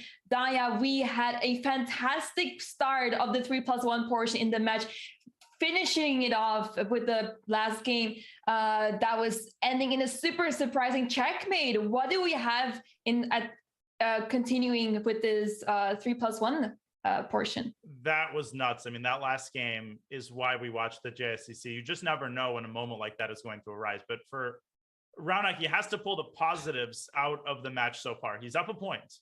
There's only 27 minutes left in the 3 minutes. I think he wants to get it to the bullet. I think Raunak, he's obviously a noted bullet player. I think he wants to get into the bullet with at least a 1 point lead. If he can do that, he'll be happy. Indeed, yeah. And I think Muradli is really doing a great job making the match so close so far, because okay, in the last game he was completely lost, but the resistance he has, it is really showing that he is capable of defeating Raunak. And obviously it's way too early to say, but the fact that he has been able to get the match so close is really showing that he's capable of turning things around. Yeah, and I think they're repeating the line from 2 games ago, or am I hallucinating? Okay, Rook D8 is new, but I think in the last game he took on D5, or yeah, Bishop F6, Bishop F6, Knight D5. We had that line. Right. Yeah, you're right. Yeah, it's almost the same line, and now they changed it up a little bit. And okay, maybe. Oh, now he took on B2. The previous time he was able to play Queen D8. Yeah, I guess this time he's claiming that. Well, in the last situation, that Queen was not on E2, so White had the potential of playing Rook B1. Now, if you go Rook B1, you obviously allow the Queen trade, so it's like nothing impressive there. Right, and yeah, that is a small difference in this position. Now he's able to take on B2. In the previous game that they played in this opening, it was not so clear. You'd rather not allow this, and now he plays the inaccurate Rook A2. And you're just a pawn down. Yeah, and now B5 might be followed up very soon to create a passer. No, that was impatient there by Muradli. And I don't know if we rewind. I think Queen F1, yeah. And Queen F1 was a very, very strong move here because it gets the queen out of dodge and it threatens to dislodge the black queen from the bishop. And then with the queen still on the board, this is obviously a lot more meaningful. Yeah, exactly. And they go for the trade on F3. And now we are in this situation where the pawn structure of White is not so great. And I would be really concerned here with the White pieces, despite the piece activity. Yeah, no, the piece activity may seem to give White compensation for the pawn, but in reality, it's not like the knight is really doing anything. And if Black can get his pieces into the game, Rook D6, Rook AC8, okay, Black should be fine. And Raunak, after the last game, nothing is for certain. Yeah, for sure, Daya. And now he plays Rook AC8, preparing a move like Knight D4, because obviously the bishop will be hanging like that. So that's why Muradli decides to slide the bishop back to A2. And yeah, I'm expecting to see B5 coming up very soon. Knight C7 is a funny move here, but it's actually not that good because Black can go Knight E7 and basically trap the knight on C7. Oh. So yeah, that's pretty crazy. Just a funny idea to point out. Absolutely. And yeah, it's not so simple to see what White can do here. White goes Knight F4, probably trying. I mean, I was going to say Knight H5, but it doesn't do much if you could do the same from D5. So I'm not sure where the knight is going. Well, because the bishop is well protected. He goes Rook D4, does Sadhwani, trading off one pair of rooks, essentially forcing a trade, which I think is a very reasonable course of action. Go back to D5 goes. Yeah, I was gonna say maybe he goes back to D5 now that the bishop is not very well defended anymore. Yeah, it seems to me like Mohammed has lost the thread a little bit here. But let's see whether he can pull out a draw in this game. Takes E4. Yeah, he improved. Yeah, he improved the pawn structure right now. F4 is definitely a move you can consider. Not right now because of Rook C2 check, but okay, he goes E5. But yeah, the situation of this bishop on A2 is not so great. No, and in fact, Rook C2 could be a move. Oh, look at this line. If you go Rook C2 immediately, I know this is a terrible move for many reasons, but there's a cool line. EF6, Rook A2, Rook E8 check, and then King takes C8 FG, and you can't stop the pawn. Oh, well, that would be really beautiful if you would see that. Yeah, but Rook C2 was bad for like 50 other reasons. The knight dropping back to E6 here. White's pawns are also a little overextended, aren't they? Yeah, indeed. Like you really want to play f4, and you would be able if it wasn't for the problems on the second rank. So he might consider playing rook d2. However, he will allow bishop a5. Like it's not so clear. Right? No, bishop b1, and I think Muradli is losing his Rook mojo here. He's got c5? threatening rook takes d5. Yeah, that might have been the move because you're putting a lot of pressure on that rank. He goes bishop g5, which is not really necessary. Rook c4, rook c4. Ooh. Rook c4 won a second pawn. Yeah, I'm not entirely sure why he didn't go for that. He played rook d8 really quickly. This is still obviously very, very good, but king g3, bishop. Oh, drops the pawn on e5. He can't take because the rook on d1 is hanging. Nasty, nasty, nasty move. And now he's up 2 pawns. And this is why. b5, he can't take it because of knight d4. Knight g5 wins a piece. Oh, that hurts a lot. Yeah, that was a very convincing win by Raunak. And a bad game for Muhammad. That was his worst game of the match. Like he got impatient and traded queens, and he didn't. It just felt like he lost his heart there, even though he won the last game. So I don't know what that was all about, but he's got to bounce back. He can't let this get into a 4-point lead before the bullet. He just can't. Indeed now, and we see again Muradli avoiding the Sicilian, going for the Pierce defense, and yeah, we see knight b6. Okay, we see a different line. He had this different line played the other game. Yes, I think he's making a very good decision by playing this. Yeah, knight c e2 and c3, a very unconventional play by Raunak. Knight h3. Wow, this is modern chess. Knight f2. Absolutely, and yeah, we're gonna see a lot of knight maneuvers here. Like it's so common to have knight maneuvers in this opening, and it's gonna be a very slow game. Like you see all those pawns being pushed forward of Raunak, but in the end, like if you push another pawn, like for example, if you push g5, you'll just face h5. If you push h5, there's gonna be g5. Like there's always gonna be a response to those moves, and you don't really have a proper or like a very good follow-up to that. Well, another trade, CD. Right. I don't like, which I really dislike. Why? Why allow the bishop to jump into d4 and potentially get rid of Black Star squared bishop? Yeah, I'm not entirely sure. There was no need to take there, and it's better to keep the tension, right? If you don't have a proper follow-up, and I'm not seeing one right now. I mean, obviously, like if you play knight e5, there's going to be f4 on your roof, so. Yeah, 4 and the knight is lost because the bishop is undefended. And now, but now look at the weakness. Maybe bishop b3, he wants d5. So I would actually take. Normally, I don't like to give up such a bishop, but in this particular instance, never mind. Oh, d5. He was allowed to play d5. h5, yeah. Trying to carve out the f5 square for his knight.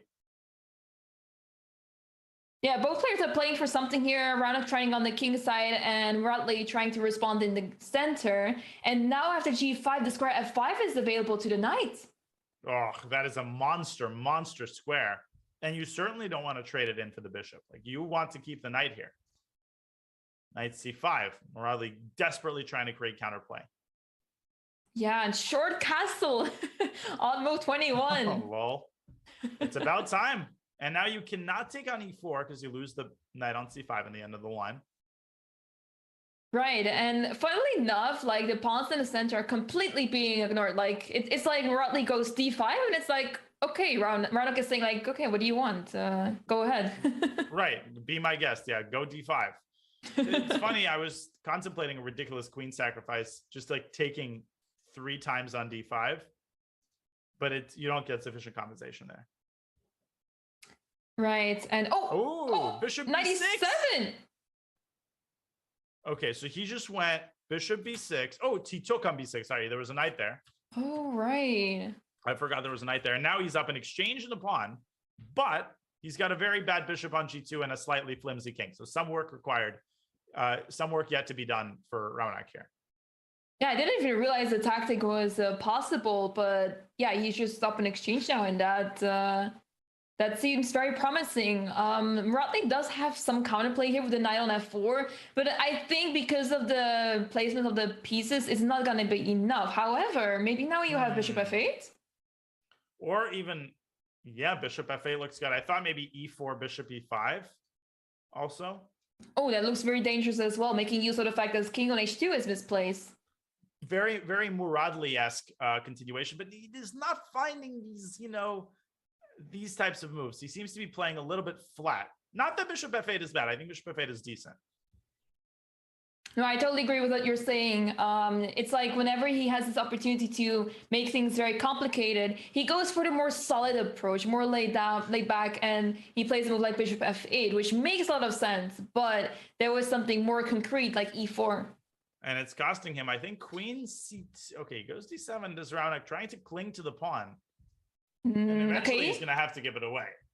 Yeah, he is attacking the pawn e5, but that can easily be defended by f6, for example. Queen c7 has been played instead. Same kind of idea as you had earlier with e4. Right. Now maybe knight e4, just put that knight, stick it in there, and stop the pawn from moving. And he goes king h1. Okay. Doing it from the other end. Right, and I think now, I mean, do you want to take that pawn on d7? I would say so. Better late than never, right? I mean, you don't just want to leave it there forever. And queen d2, knight e4. Well, white is up in exchange here. Yeah, I do see some counterplay here for black because of the knight on f4, but I'm not seeing how you can make use of this. Like, you really, I guess, like, you really need some rooks on the board for this. Yeah, you do. No, you need black needs another pair of rooks. That's for sure. What's going to kill black here is the lack of the rooks. Yeah, and there's the pawns are not really able to move. You don't really have any sort of play with the pawns, and that is hurting you a lot. Maybe you can push f5, but I feel like that's helping white more than helping black. Right, because every move weakens the king side. Yeah, and once again, Muradli down to 25 seconds. The damage is not big when it comes to the time in this game, but he's definitely not in a comfortable position right now. No, not enough time to exploit his opportunities when they arise, right? Playing a position down in exchange with no time is thing. Because 98 check was a threat there. Raunak trying to decide the game immediately. Yeah, that's a very good spot. Good move by Muradli and forcing the knight back to e4. Right, and maybe you can consider playing f5 now. I think it's the right time. Okay, bishop d5 makes sense. Okay, threatening nothing at the moment, I think, but just sort of improving the positioning of his pieces. Yeah, for sure. And I think actually if you get rid of the knight on e4, like this bishop on g2 is not doing much, and I think black has a better minor pieces. And there we go. A trade on e4. And now will white go c4? Yeah, I think that's one of the few plans in this position. He needs to go for that. Queen c5, okay. Plays b4. Okay, so he wants c4, I think, on the next move. 3 seconds for Muradli. Right.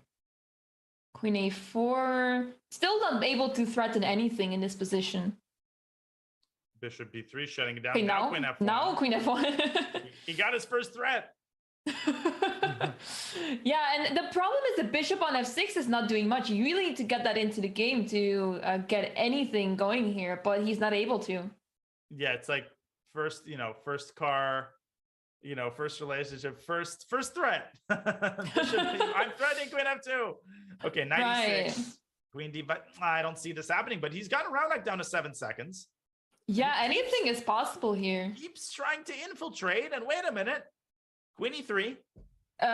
Threatening queen e4, I'm guessing. Yeah, there we go. Okay, knight d4. He's gotten his knight to a good spot. 1 second, you gotta move. Okay. Oh, okay. He's gotta move. Queen h7. That was close. Move!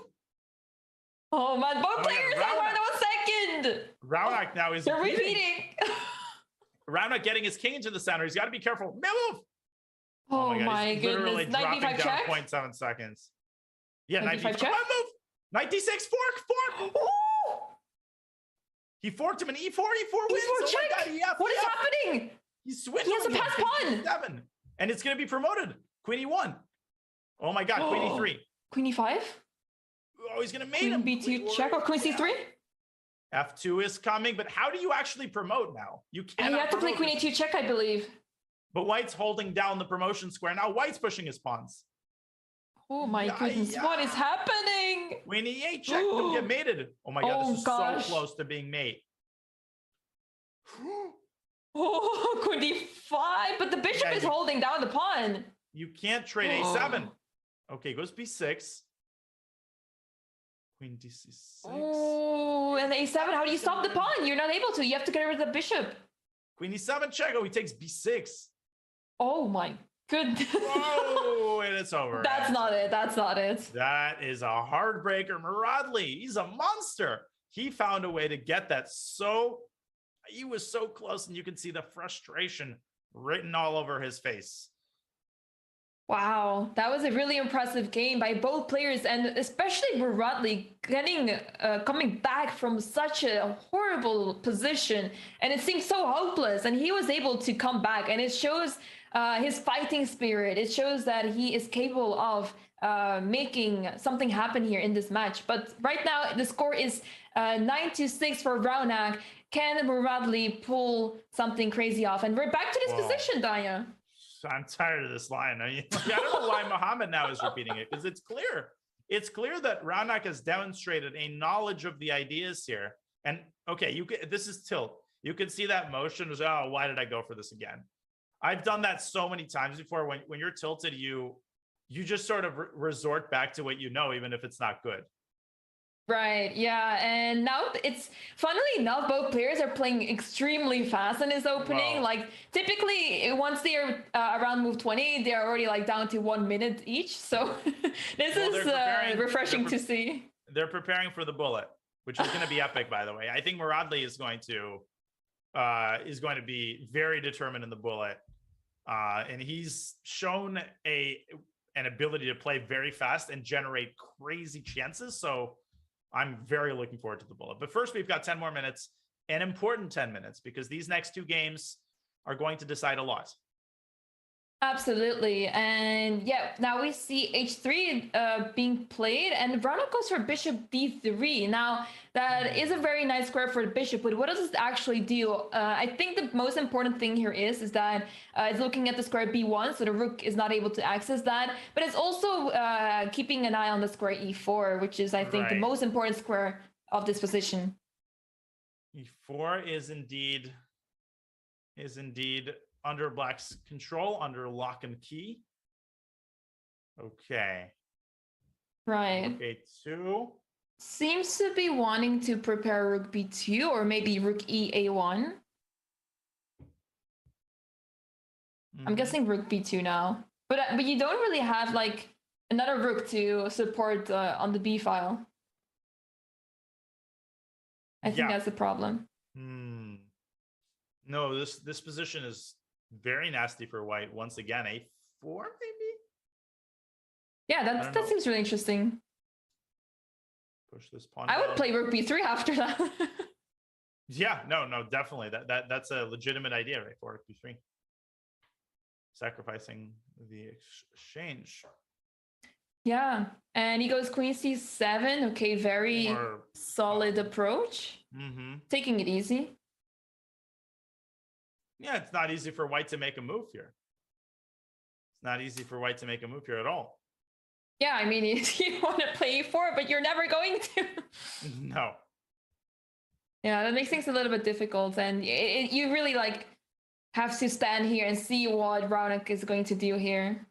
Which, when you're sort of frustrated to begin with, is never a good spot to be in, right?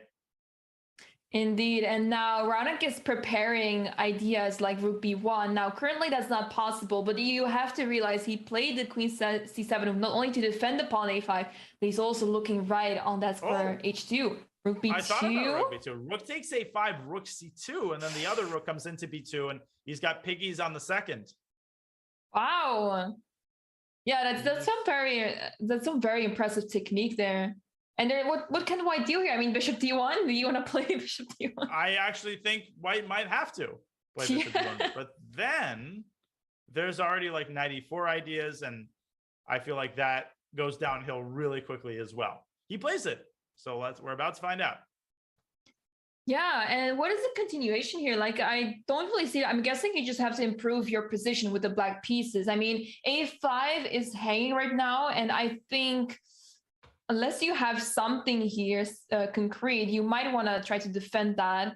So yeah, it's not so clear. The thing is, if you defend it with this rook, then you still walk into rook takes a5, and the rook on b5 is overloaded. And then if you say, but I've got a Desperado sacrifice on d2. No, you don't. White has a Desperado check on a8 and then wins d2. So that doesn't work. My inclination is knight e4 for whatever reason. I want to open up the possibility of rook b1, but Ranak going for a much more solid continuation, repeating moves. Okay, it goes back bishop d1. I mean, Muradli's probably fine with repetition. Absolutely. It's on Ranak to figure out something in this position, and he is. Oh, he's repeating. Wow. Okay. I mean, maybe he's just saying, look, I'm down 3 points. The next game is probably going to be the last of the segment. Does he really need to press, that much? I think he's basically saying, I'm fine with the draw with black. I'm curious if he's going to stall it right now, because I think after rook b2, it's immediate draw. Yeah. So I think, okay, no, it's not. I thought he would too. And he's obviously tempting Muradli into playing this, but I don't see any way for white to not repeat, and he does. Yeah, he does. And I think it's a very fair result. And yeah, it's kind of funny seeing like the rules being reversed now, kind of, because I feel like at first they were doing really well with the white pieces, and now it's kind of switching up. Both players are doing better with the white pieces. And we've got, again, this particular variation of the bishop b5 check Sicilian. Yeah, and once again, there might be some b5 or d5 tactics in this position. Yep. No, that actually, those are black's main plans. Queen d7 to d8 by Muradli, potentially swinging it over to a5. Knight comes back to d7. Oh, I think he did this in the first game in this line. Like, yeah, indeed. Yeah, now a4 stopping b5. No, they're repeating the exact game. Yeah, it feels like. And yeah, rook b1. You might. I mean, black was able to play knight b4 in the position. I'm curious if Ranak is going to stop that by playing b4. But then on the other hand, c4 might be really vulnerable. So let's see how he's going to deal with that. Well, there's white has knight d5, but that might run into e6, which could be counterproductive. And I never really understood these positions for either side. They're kind of hard to play, aren't they? Yeah, pretty much. There's a lot of tension going on in the center. I guess it's easier for black to maneuver, because if white maneuvers not so properly, you might face like b5 and d5. So I think it's much easier for black to play here. Right. And this is reflected by the fact that Muradli has 40 more seconds. He has been struggling in the 3-minute portion with his clock. Let's see if in this possibly the last game of the segment, he's able to manage his time a little bit better. That would bode well for the bullet, of course. Absolutely. And we see rook d8. We see once again Muradli using the same idea as previously. He's going queen e8, rook d8. And I'm curious to see how is he going to follow it up the exact same way. Well, both sides sort of poking and prodding, and queen d2 and knight d5 is possible now. Potentially heading for b6. He takes on c6, a trade, finally. Some sort of resolution of the tension. Right, and now knight takes c6 has been played. I think that's in in black's favor, actually. I mean, I don't really see like the play that white has here. I guess you can try b4 again, but once again, the pawn c4, you have to deal with that. I think in the long run, and this is why I like what Ranak has just done. He's played bishop e3 to d4, right? I think now that black has gone e6, in the long run, black can target this d6 pawn. White can target this d6 pawn. So trade the bishops, double rooks. Eventually, yeah, b4, b5 could come with even greater effect if the d6 pawn becomes a serious weakness. Right, and I think the one problem for white might be that after e5 now, the knight might maneuver to e6 all the way to d4, but at the same time, it does allow white to go knight d5, so it's kind of a double-edged position after e5. And white can sack an exchange on d4 in those types of situations, especially if he's got a monster on e5. Right. So I guess I can show this line really quickly. It's quite instructive. If black goes e5, okay, white can go knight d5 to start, but the point is that in a position like this, a lot of people would just assume this knight is eternal. But sacking the exchange is very common in these types of positions. So black, of course, can't do the same thing. Yeah, the knight on d5 looks really strong, and that's why he goes queen c7 instead. Playing very solid. Okay, more cat and mouse action as the queen heading over to b6. Right, and then the pawn on b3 is in trouble, so you have to probably play rook b1 after that. And then I would play queen b6 anyway and try to target the d4 rook. And all of a sudden, you're experiencing some concrete problems. Yeah, it's certainly not so simple. I mean, the logical move would be king h1, but even then, after queen b6, you still have a hanging rook on d4 after rook b1. Yeah, knight takes a4 there, and the rook hangs. That's exactly right. And Raunak, he goes b4, but not because he wanted to, I think, but because he has to. He's got no other choice. And now knight e5? Seems like it, but c5? The d pawn is pinned? And rook c8. Rook dc, you still go c5. And again, now the knight on d7 is loose. Right. Yeah, it's not so simple. Yeah, I maybe there's no, I mean I was gonna suggest something like b5 or d5, but it's not defended enough to push those pawns. And here we go. C5. We see c5. Oh, but wait, f4? Wait a minute, is there? I'm not entirely sure. F4, I think f4 is the move. I'm no, but f4 dc. Trying to figure it out. Yeah, there's a lot going on there. Oh my god, there's a ridiculous move here. Knight, he found it! Knight b5! What a move! Wow! What a move! AB5, and the rook on c6 is trapped. And I thought about knight d5.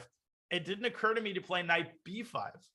Wow, what a move! And the rook is just trapped. You can't do anything about it. Rook is fully trapped, and DC doesn't help. You just take the rook on d7 and then the other. And there's just no counterplay here for black whatsoever. I think he has to resign very soon. He does. Actually, he has to right now if he wants to get another game. Yeah, but I don't know if he does. I think he might just want to get into the bull, and he's got some off chances here. True. No, he should make a couple more moves here. Yeah, okay. It's actually, you know, with the knight on e5, he has something going on. Like it's defendable in some way. Knight g4. Okay, queen f3, rook c7. I would go rook c. Okay. Okay. Knight d5. He gets a knight onto a good square. Look at how black is arranged. His kingside pawns, right, to stop white from going out. Although white can go f5 anyway in some of these positions. He sacrifices it. Back. Yeah, otherwise b5 was going to drop, and then you have to figure out how to defend rather than be on the upper hand. Right, now I guess he's playing without risk. I guess queen d3 is coming. Yeah, it makes a lot of sense. There's a lot of pressure on the d file, and queen a3 pinning down that pawn even more. King h2, great move by Raunak, getting his king to safety. Muradli almost in Zugzwang. Wow, very impressive play by both players, and it seems like Raunak is gonna take this the win here, anyways. He's got to find a way to trick. Wait a second. No, that was a weird off ramp that he took there. I spoke too soon because now it's very unclear how Raunak can actually win this game. D8 is covered. Barely. I would just go h4. Or is he just going to repeat? No, he's going to go for the win. Queen g5. No, queen takes f4 check. Queen g5. Queen f8. Oh, queen f8 was right. Queen f8 was the winning move. Oh my goodness. Why did he listen to me instead of you? Telling you, Diane, they're not listening. Rook in, queen c3, queen c3. It's mate. Queen Queen f6 takes is a under 6. the rook. Oh my god. Oh my god, what a roller coaster this game was. And another heartbreaker for Muradli. After that mate, things have gone completely downhill for him as he faces down a 4-point deficit going into the bullet end, Amaya. What a second portion of the 3-minute segment. Absolutely, Daya. That was insane. And Ranak is now leading by 4 points, which is quite the difference. But seeing how Muradli has been playing, I am not writing him off right away. I think he still has chances to come back from this. But with a 4-point lead, that's going to be very difficult for Muradli. So I'm really curious to see how things will be in the bullet portion of this match. Yeah, no question that he's got it in him to come back. Again, let's not forget how he got here. He had an incredible qualifier. He's a great bullet player, and he's been fast, but Raunak has been trickier. He's been better prepared in the opening. He's been faster, and he's just seen more stuff. But it's 4-point lead. We've seen comebacks larger than that, so do not go anywhere. We have 30 more minutes of bullet still left to be played. You're watching the Junior Speed Chess Championship presented by SIG. We will have the final segment of Muradli against Sadhwani on the other side of this break. Classified trading is a game really that you're playing with competitors and basically every market participant in the world. My path, I came in as a poker player, but I think that the main thing that everybody has in common is a sense of competitiveness and interest in gaming and strategy in general. Yes, you can actually use gaming skills for your career and for something to do on a day-to-day basis.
SIG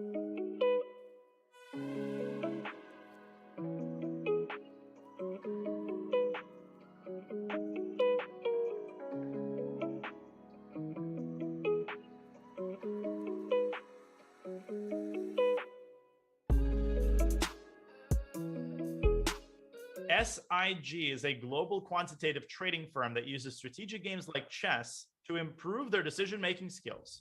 From corporate chess teams to podcasts to blog posts to collegiate chess sponsorships, see how SIG employees bring their love of chess to work every day at sig.com/chess.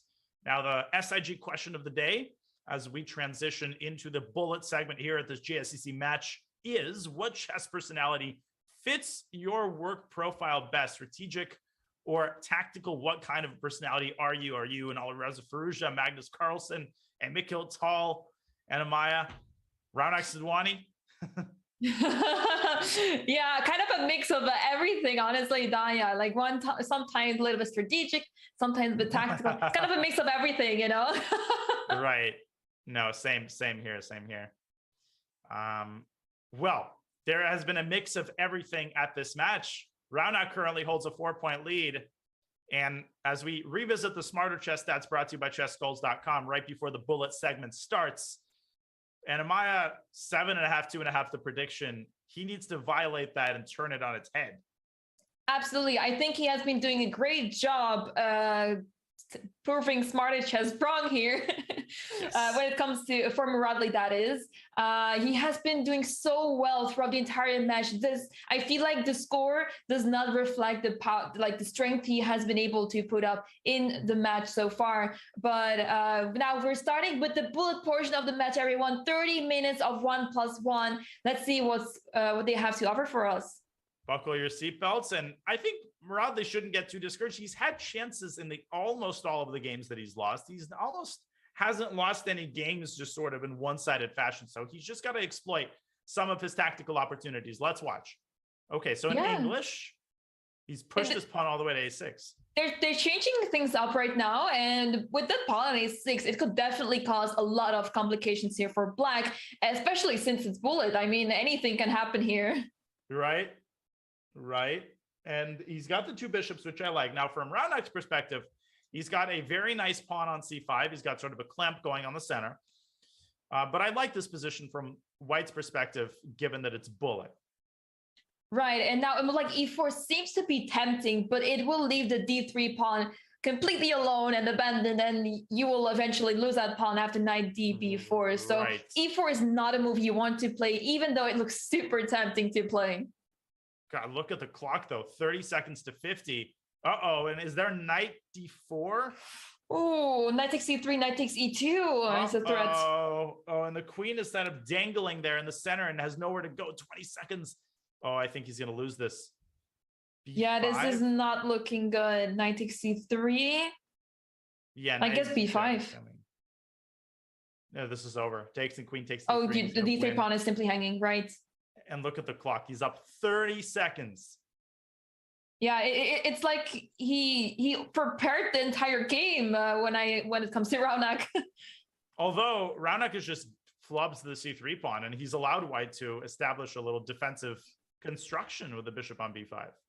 True. Now the bishop seems to be acting like a pawn in this situation. I mean, it's not doing much there, but it is defending the pawn on c4 really well, and that's going to help Muradli a lot when it comes to trying to get a draw from this game. Well, Muradli just has to do nothing, right? He just has to go back and forth and hope against hope that Black is not going to have any way to make progress. One thing that already comes to mind, you can move the king into e5, and then eventually you can even try to consider sacrificing an exchange on b5. So Black has an abundance of ideas here.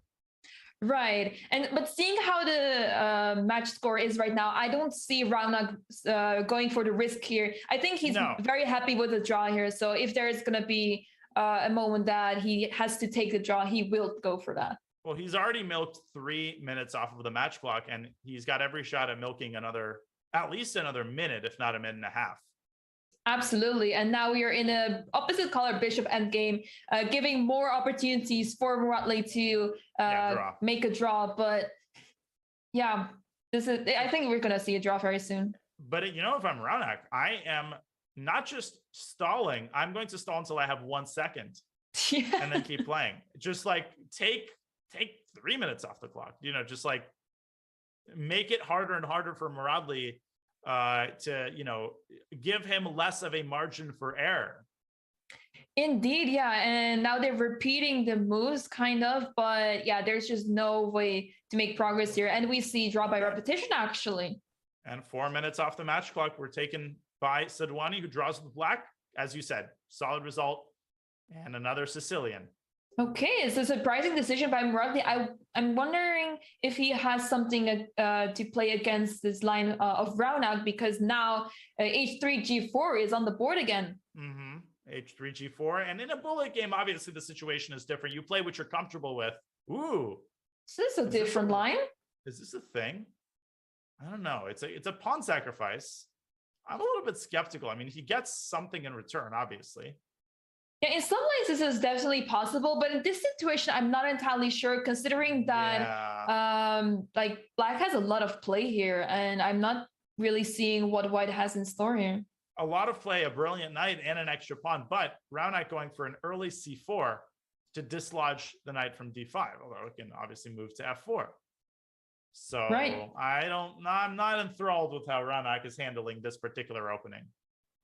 Yeah, and the center of black is just simply amazing. Like white doesn't have the center at all. I mean, the pieces are controlling the center, but that's about it. And now knight f4 threatening knight takes g2 as well as knight d3, so you have to take it. Or bishop f1 if you really want to keep it. He actually might go bishop f1 because taking would entail, okay, he does take, but with a heavy heart.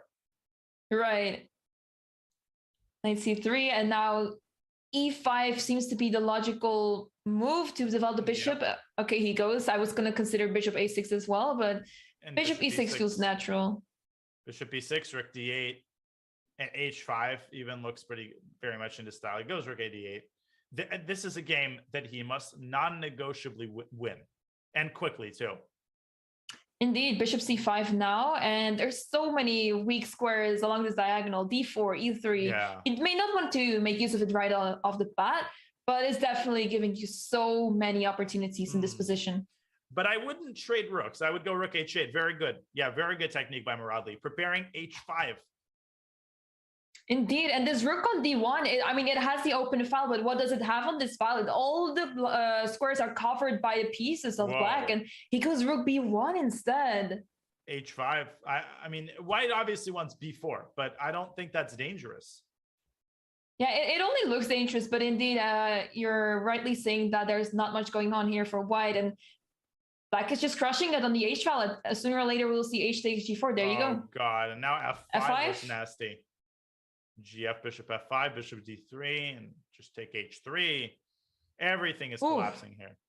f3. Oh my goodness. No, this is crushing. But the time situation again is the only little sliver. Bishop d4. So do I. Yeah, bishop d4. And now the knight is pretty stuck on a4. So rook a8 is a big threat actually. c5. Right. Good stuff by okay. Oh, knight c5 check. Oh, he's won the bishop. This is not over. It's not over. I mean, it should be over because there's so many pawns, but how do you stop them? Yeah, but how do you promote them? Yeah, right. But I was going to say that it's very easy to stop them. Knight f5, and he's starting to take them. Knight e3. Okay, now it's clear. Yeah, the bishop is just stuck. Okay, yeah, but king d2. h5, g6. Oh. Knight f5. How is he doing this? Okay, I think that's pretty. I mean, knight takes h4. Obviously, you take the pawn g7. But what if you don't take? King c3. Right. King c3. Whoa, knight d6. What a move! You can't play d2 because of knight takes. And he's gonna take all of black's pawns. He's gonna make a draw. He's gonna make a draw. No way! I think he's gonna make a draw. Bishop e4. This is not ideal. You do not want to play rook versus any of the minor pieces because Raunak will just drag down the clock. And you can't even take a piece anymore. No. This is unbelievable.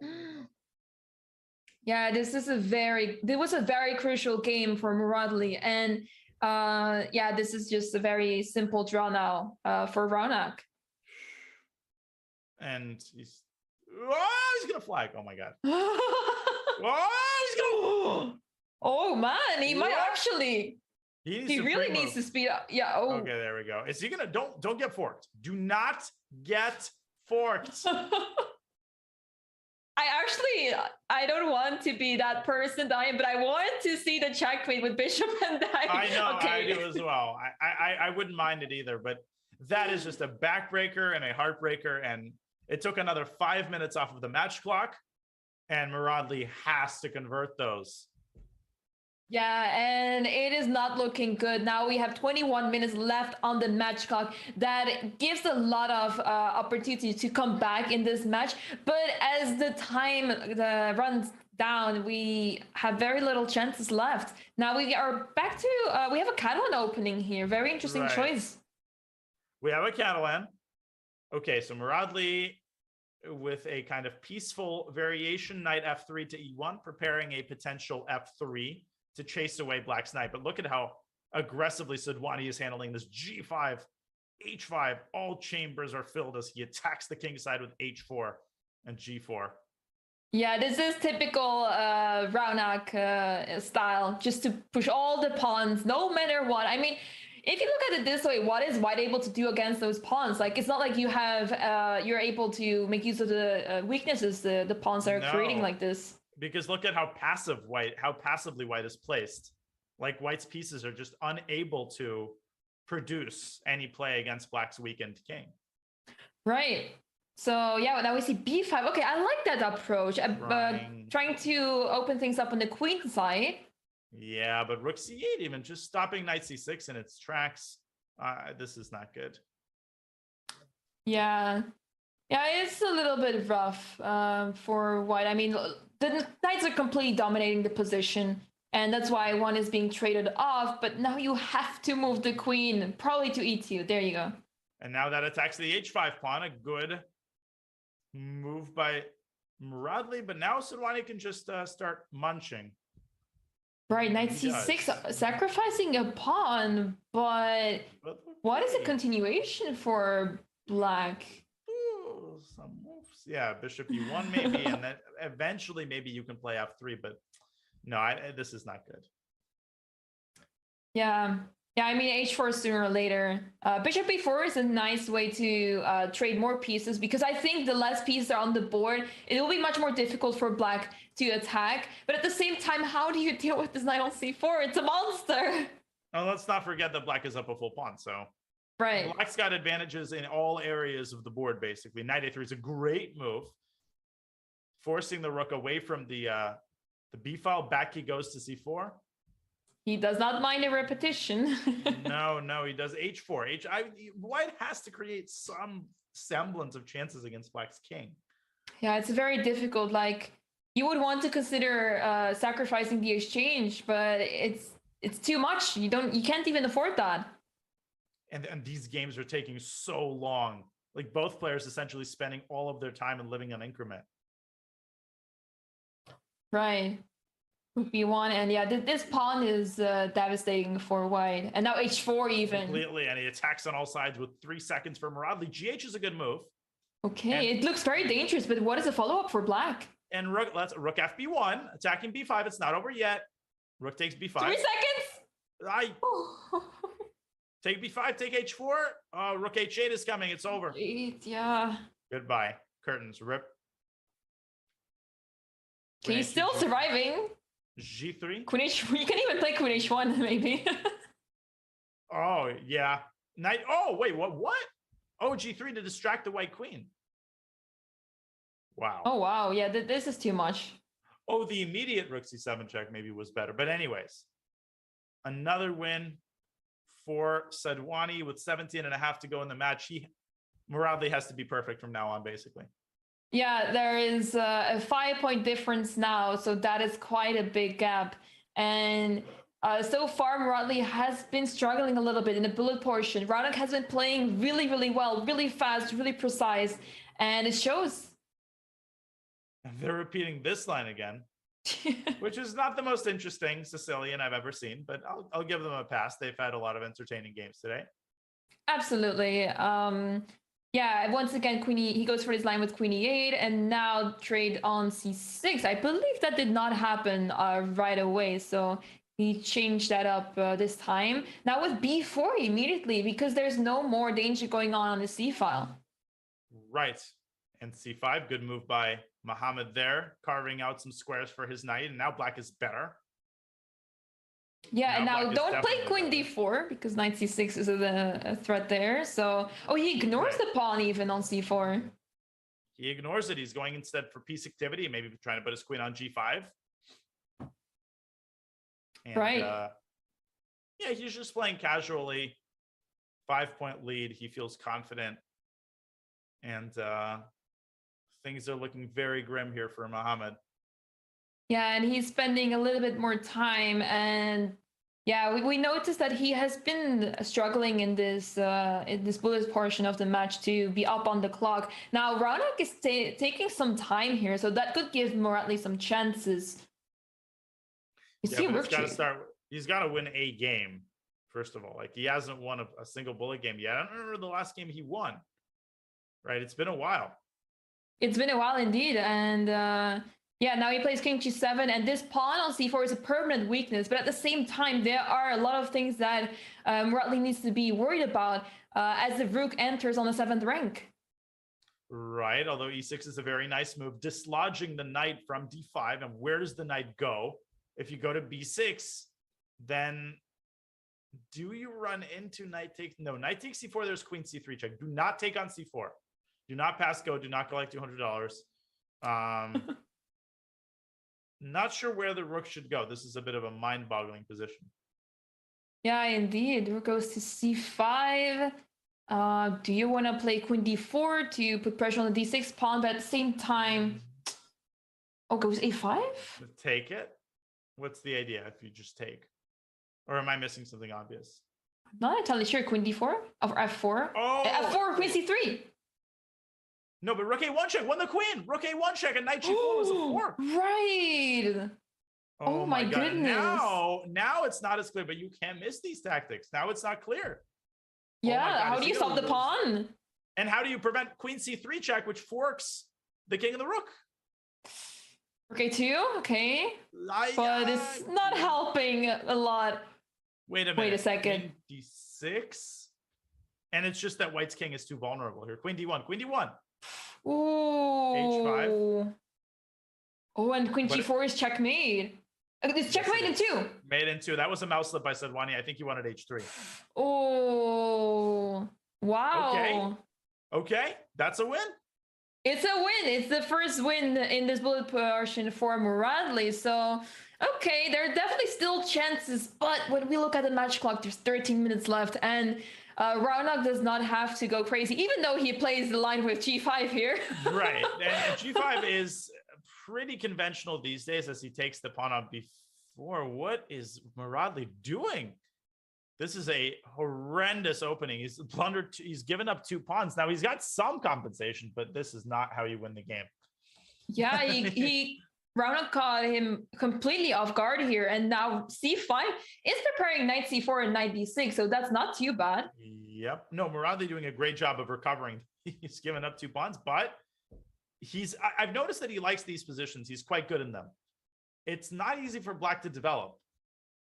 That is true. You make a very good point there. Muradli is developing his pieces very well in such a way that it restricts black from developing properly. Although you can develop the knight on g8 very easily, but the idea is not so clear maybe.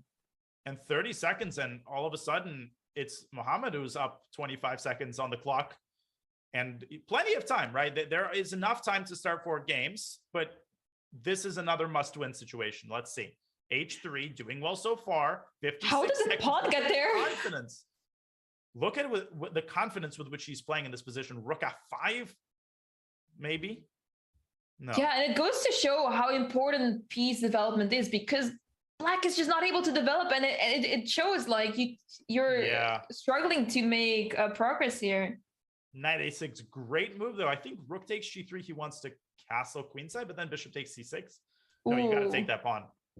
Take that pawn. He doesn't. I don't know. Bishop G5, I guess he wants. Yeah, I guess that's what he's thinking about. And Rook Oh. C8. Okay. Bishop G5? No, it goes simply Rook F1. Right. I thought Bishop G5 was the whole point, but okay. What now? Yeah, I'm not entirely sure. Like, you want to put pressure on that pawn F7, but it's not possible But- anymore. Sadhwani has no time. Like, how do you defend this with 6 seconds left? Yeah, I Although think that's Ranak- why Muradli's also like keeping the keeping Nice the pace move. up. Wow. Knight C7, Knight C7! Rook takes Wait, Rook F6. What is happening? Yay, and the rook is pinned. D5. Oh Ooh. my goodness. Queen A4. No, Queen A4. Queen A4 was mate. Oh my Oh, the god. knight is he's pinned on missing. A7. And Oh Queen my- Queen B1 check is now a threat. Oh my, Queen B7. Queen B7 stopping Queen B1 check. But he's got to move. King G2. I'm not happy with that. Oh my god, Rook F8, Rook F8! Oh, wow. Oh my goodness. And now it's finally mate with Rook H6. My goodness. No, Rook H6. Rook E8, Rook E8.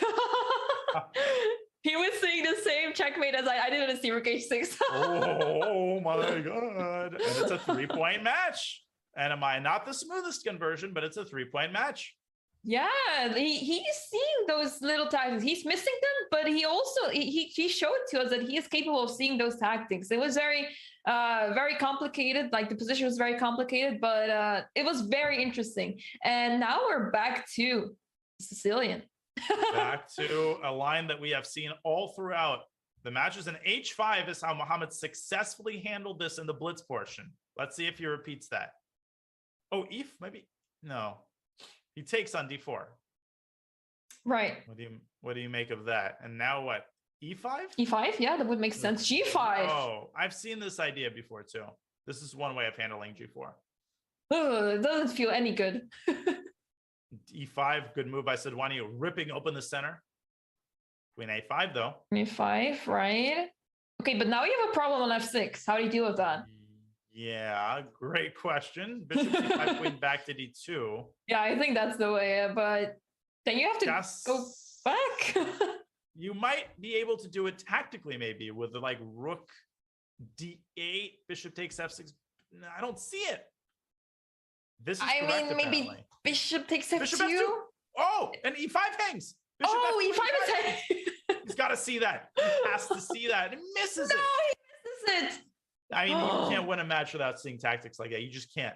Yeah. And I think Raunak is realizing this, and he goes Queen E3. Very, very good decision by Raunak. He, of course, saw that. Muradli's missing all of these, like, tactics.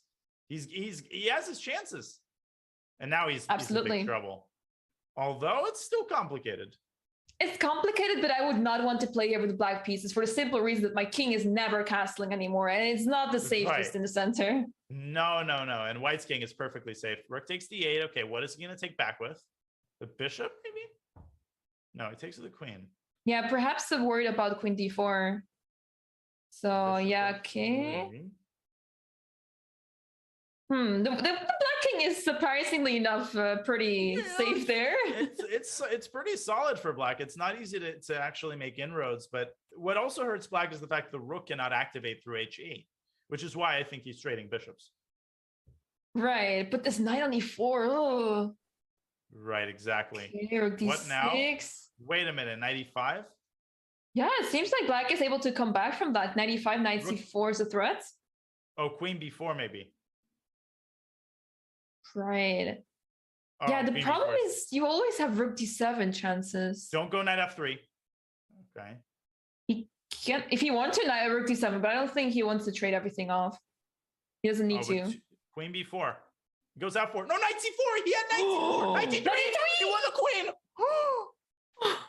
Oh, what? Oh my God. And he wins. Sorry, I didn't touch anything. I did not touch anything. Oh no. Yeah, we got really caught off guard there. That's nuts. I think he went into the focus mode. I'm it not did sure it. how to It's- fix that. There we go. There We're we back. go. Oh my goodness. 93 check. Are you kidding me? 2 different pins? Yeah, that was crazy. It confuses so much that we ruined the chessboard for you. Right, all. exactly. Oh my goodness. Now this is a match now, Anamaya. It's a 2-point match with 6 minutes to go.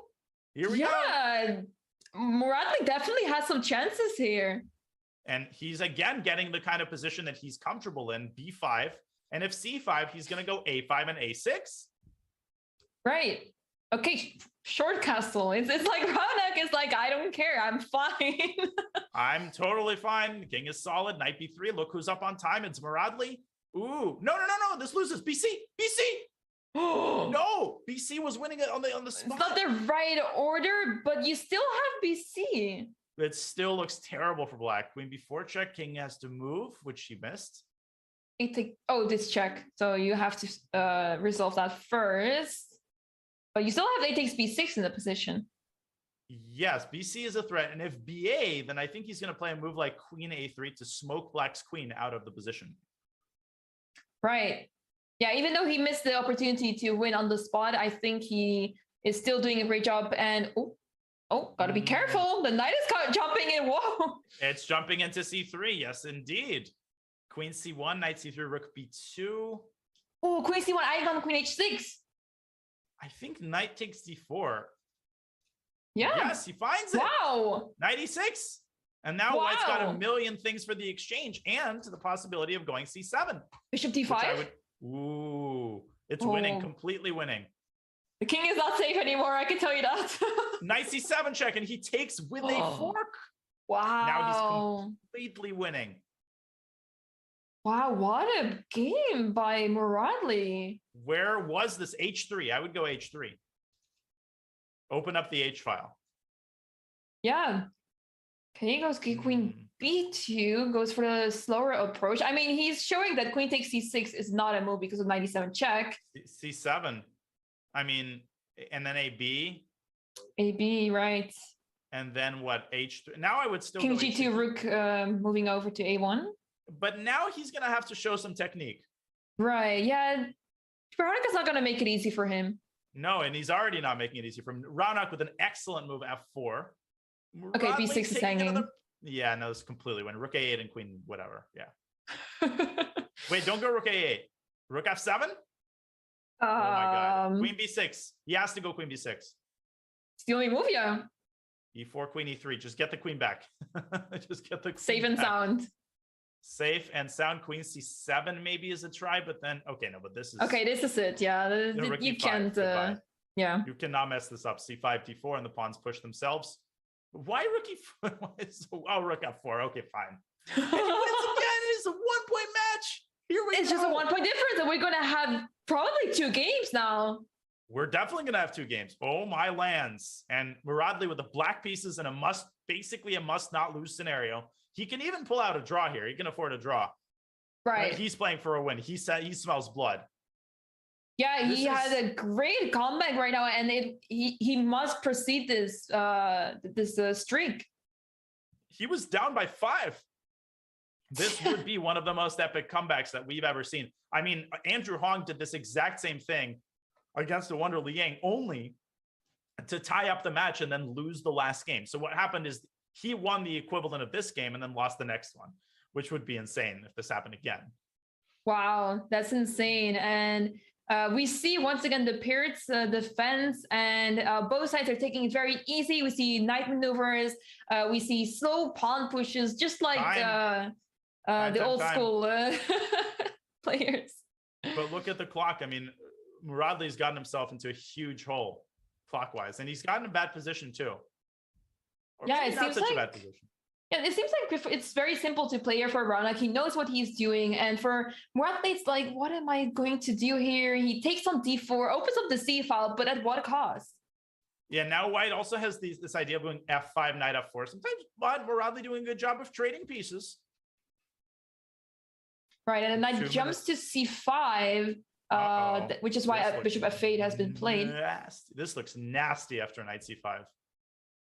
B4. Yeah, I don't really like this for black. Okay. 20 Yeah, seconds maybe for Mohammed.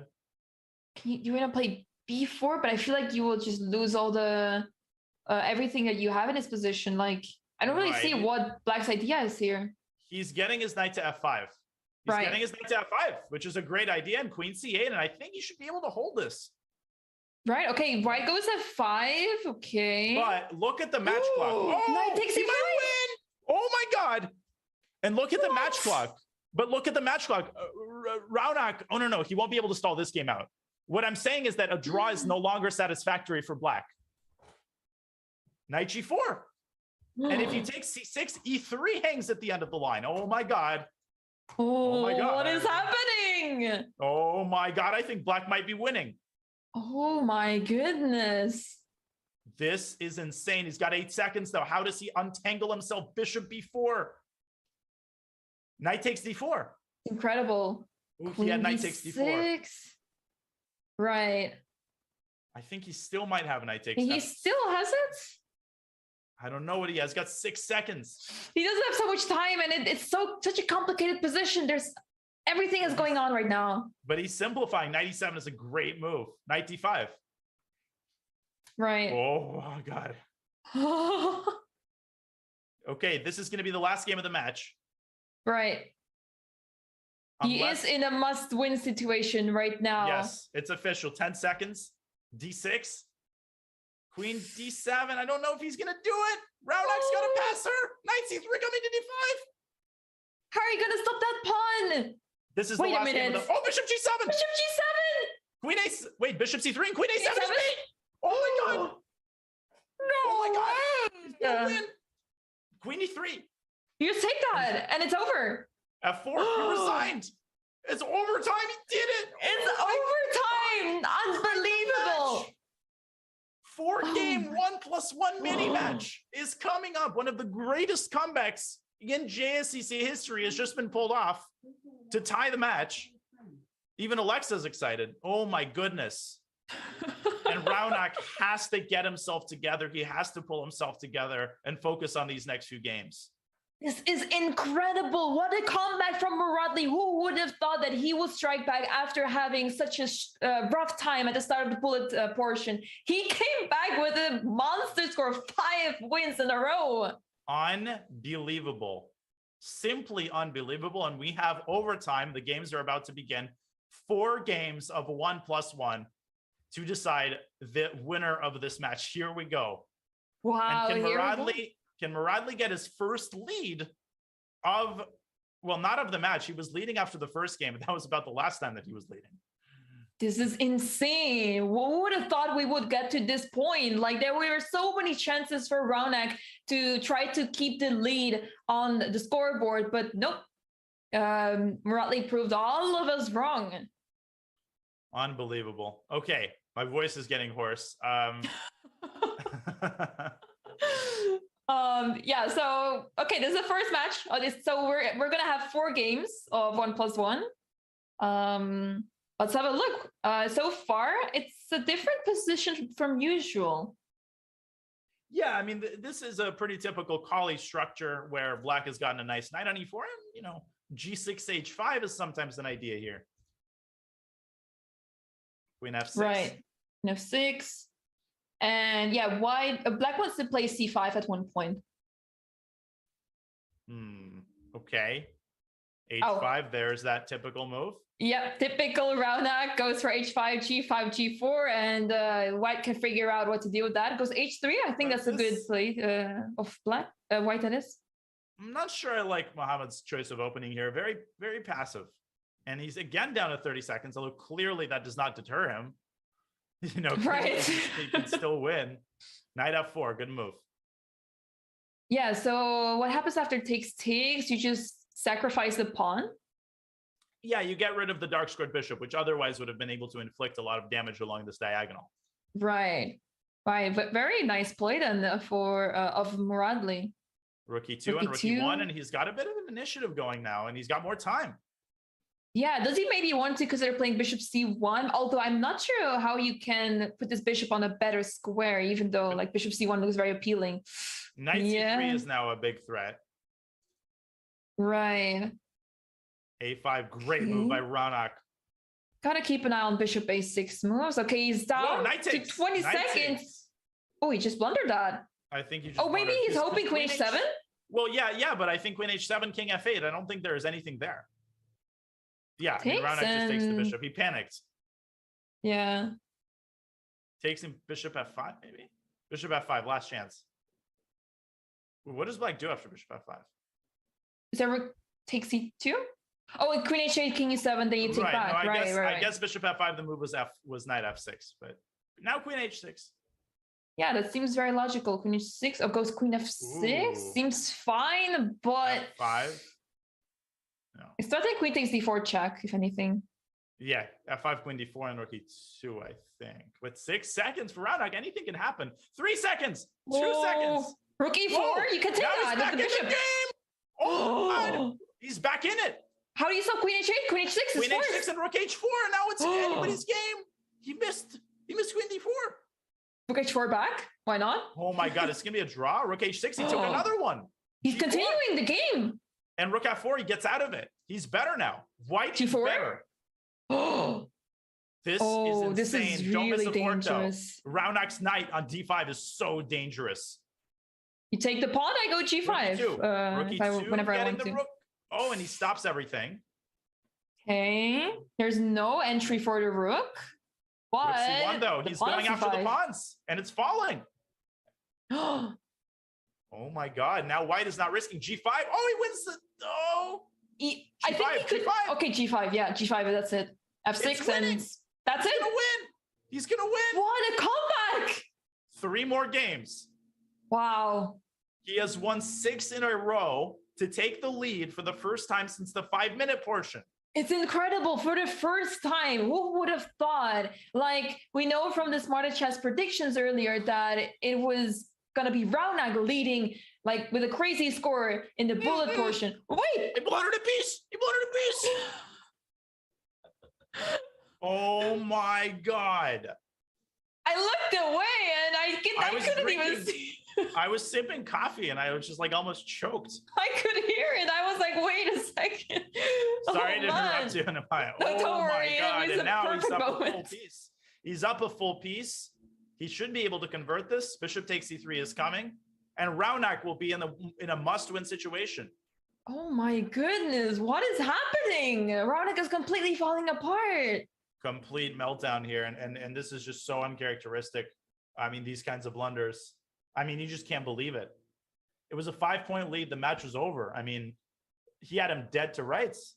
This is a massive tilter for Ronak, losing 7 games in a row.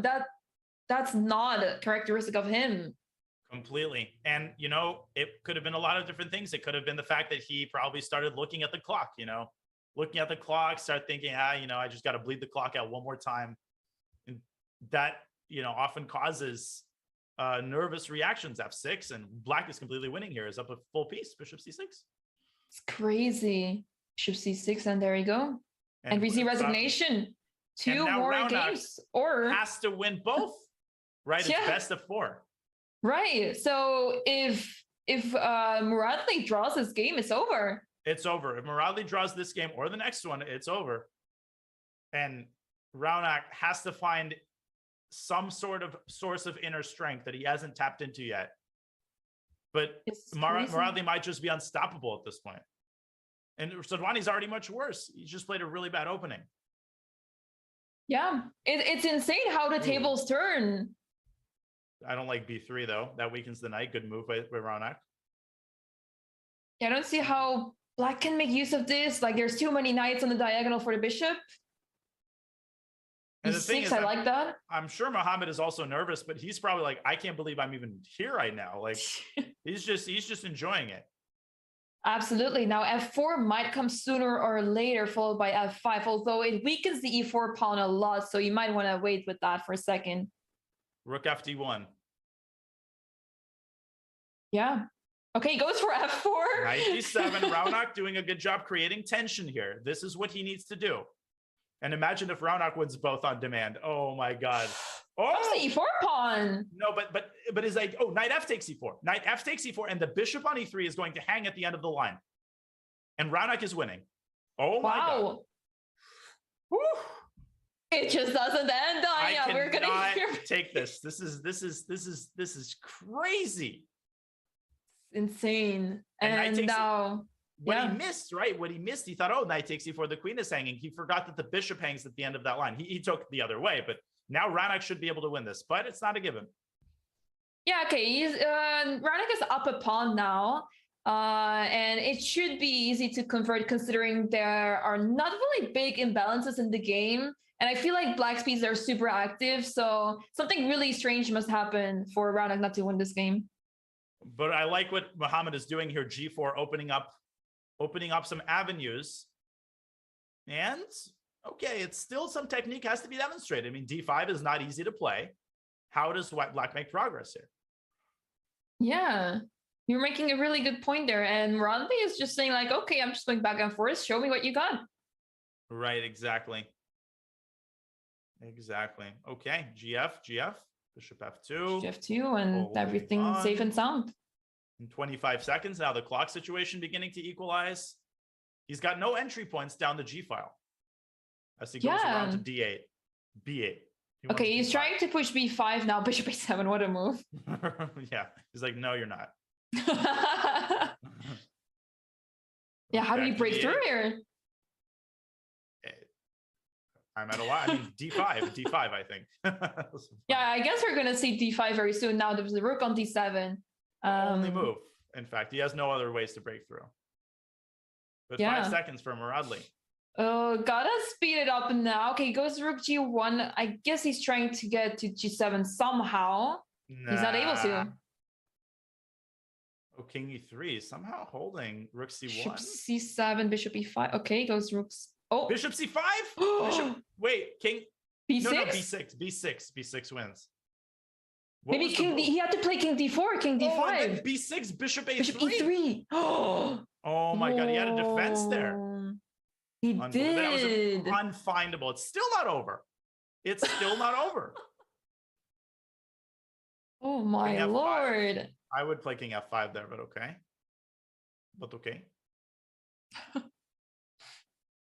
Yeah, this match is insane. And both players are now very much in time trouble, but obviously Raunak is having a very comfortable position. However, some pawns are dropping. Look at this, rook H5.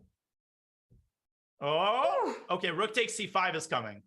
Rook takes C5. A great move by Raunak. Oh, rook takes H4. Wait, but I think you can take it because the bishop is the right color. It's winning. Oh. It's over, and it's down to the last game. Oh my God. What a game by Raunak. What a comeback. And we're just going to the fourth game. Wait, how do you get Zuko bishop H2? Bishop H2. It's winning. Bishop E5 and bishop H2. Okay, there you go. God, this is one of the most epic matches in JSCC history. No question about it. Regardless of the result. Absolutely. And here we are back to the pair to defense. It's match point. I mean, it was already match point, but now, we might see a tie. We might see a tie. And if there's a tie, I believe there's an Armageddon game. That would be crazy. How often do we have the... No, you never? No, I don't think we've ever had. But look at Raunak. He's just delivering checkmate. Oh, no, you do not want to see H5 in this position. I think H5 followed by rook takes. H6. Oh, my goodness. I think Mohammed just flubbed the opening completely. Oh, man, it's the pressure. Both players are under huge pressure right now. And it shows like they've been messing up their openings a lot in the 4 games. Okay, nice defense there by... Oh, but E5 looks so bad for black. Oh... Knight G4 is a good counterattack. Bishop takes C7. Okay, takes A6. Not favored by the eval bar. Still fine. Bishop takes c7. There's always knight takes f2 in the air. Oh my God, we might have a bidding for an Armageddon if Raunak wins this game. That will be insane. He goes knight takes f2. Okay. But it doesn't solve the problems that black has in this position, starting with bishop takes d6. Bishop takes d6. So Raunak is actually giving up an exchange, but in return, he's getting a monster bishop. And look at these minors. Bishop h6. Oh. Uh-oh. Queen g4. Okay. Mohammed keeping himself in the game. Yeah, we might see some c5 in the next couple of moves. Raunak has messed this up, and now I think it's anybody's game at this point. Absolutely. Knight b5 coming up, maybe knight c3 check if there's going to be a rook planted on ba. And you don't want to, okay, you can take the knight, but that bishop on d6 was the pride of white's position. And there comes the knight. And now it's a monster. Oh, this is a very scary position for both players, and they're both around 17 seconds. What are we going to see here? Bishop f8? They're running on empty nerves. Rook b8, preparing the sacrifices that you mentioned. You can still do it if you want. I mean, it's less good. I wouldn't do it now. Rook f8. Yeah, right. Stopping the fork on d6. Yeah, knight c3 should be calculated, but he doesn't have time to calculate it. Wait, it's like a feeling. Back rank problems. You have to be careful. Queen f5? Queen. Oh no, there's no queen f5. f5. Knight there. But you're right. Queen e7, and you can't defend the knight. Or can you? Rook f5. Oh my God, you cannot play queen e2. Rook takes g5. Black is winning. Oh my God. Muhammad is completely winning. He's up a piece. All he needs is a draw. All he needs is a draw. Queen takes g2. Another one falls. e6. Last chance by Raunak. No, this is completely winning. Oh my God. No, you can push e7. Queen g5 back. 6 seconds. Can he pull it off? Rook f1. Raunak doing everything he can here. Queen takes e6. Oh my God, this is not over. Knight e4, but the queen d8 check. No, rook f8. No, a4. Luft. Oh my God. Rook f7 is coming. Rook f8. See? Oh d5. my goodness. White is winning. White is winning. Oh, queen you're missing. He's got to look on top. Queen f1. Oh my God. God, black is now flying again. No way. Oh my God, it's still a game. Somehow C4, here come the other pawns. Oh my God, I can't watch this anymore. I've never seen anything like this in my life. Queen e6 check. Queen e6 and black check. is gonna win. H2. It's over. It's over. Oh my goodness. Oh, I think, Danya, we need a breather after this. I don't think I've ever seen anything like this in my life. And I've seen a lot of things in my life. This was insane. I don't even know what I was looking at anymore. I was just looking at Evil Bart just going up and down, up and down. Oh my Lord. Did black win a piece? And then white was winning again. And then the queen f1, queen f7, picking up that pawn. Are you kidding me? Like, okay, so where was the actual win for white? So at this point, d5, knight g8, rook f7 check was the win. Just rook f7 check and it's over. You play d6 on the next move? Yeah, but you can also go queen f8 here. Right. So this move, rook f7 check, that was the blunder. Because black takes, and amazingly, you can't stop the pawn, but you have this. And black even had a draw here if he wanted it with queen c4. That was insane. I don't know what to say. And do I have to remind you guys that Muradli is the winner of this match? Oh my goodness. This is definitely the greatest comeback in JSCC history. And obviously it rivals Andrew Hong's comeback, but Hong did not complete it. Hong lost that pivotal game, whereas Muradli actually wins 2 of the first games in the overtime tiebreaker playoff and it wins 7 in a row total. This is insane. I'm at a loss of words, Danya. This was absolutely insane, incredible. We were so close to going to Armageddon, but Muradli just takes home the win. Incredible. Well, we will have the man himself here for an interview. We'll go on a very short break to set him up. What did we just see? You're watching the Junior Speed Chess Championship presented by SIG, an interview with the hero of today's match, Mohammed Muradli, coming just a couple seconds.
Welcome back to the Junior Speed Chess Championship presented by SIG. He pulled off the greatest comeback in JSCC history just now, erasing a 5-point lead in the bullet, winning in the overtime playoff.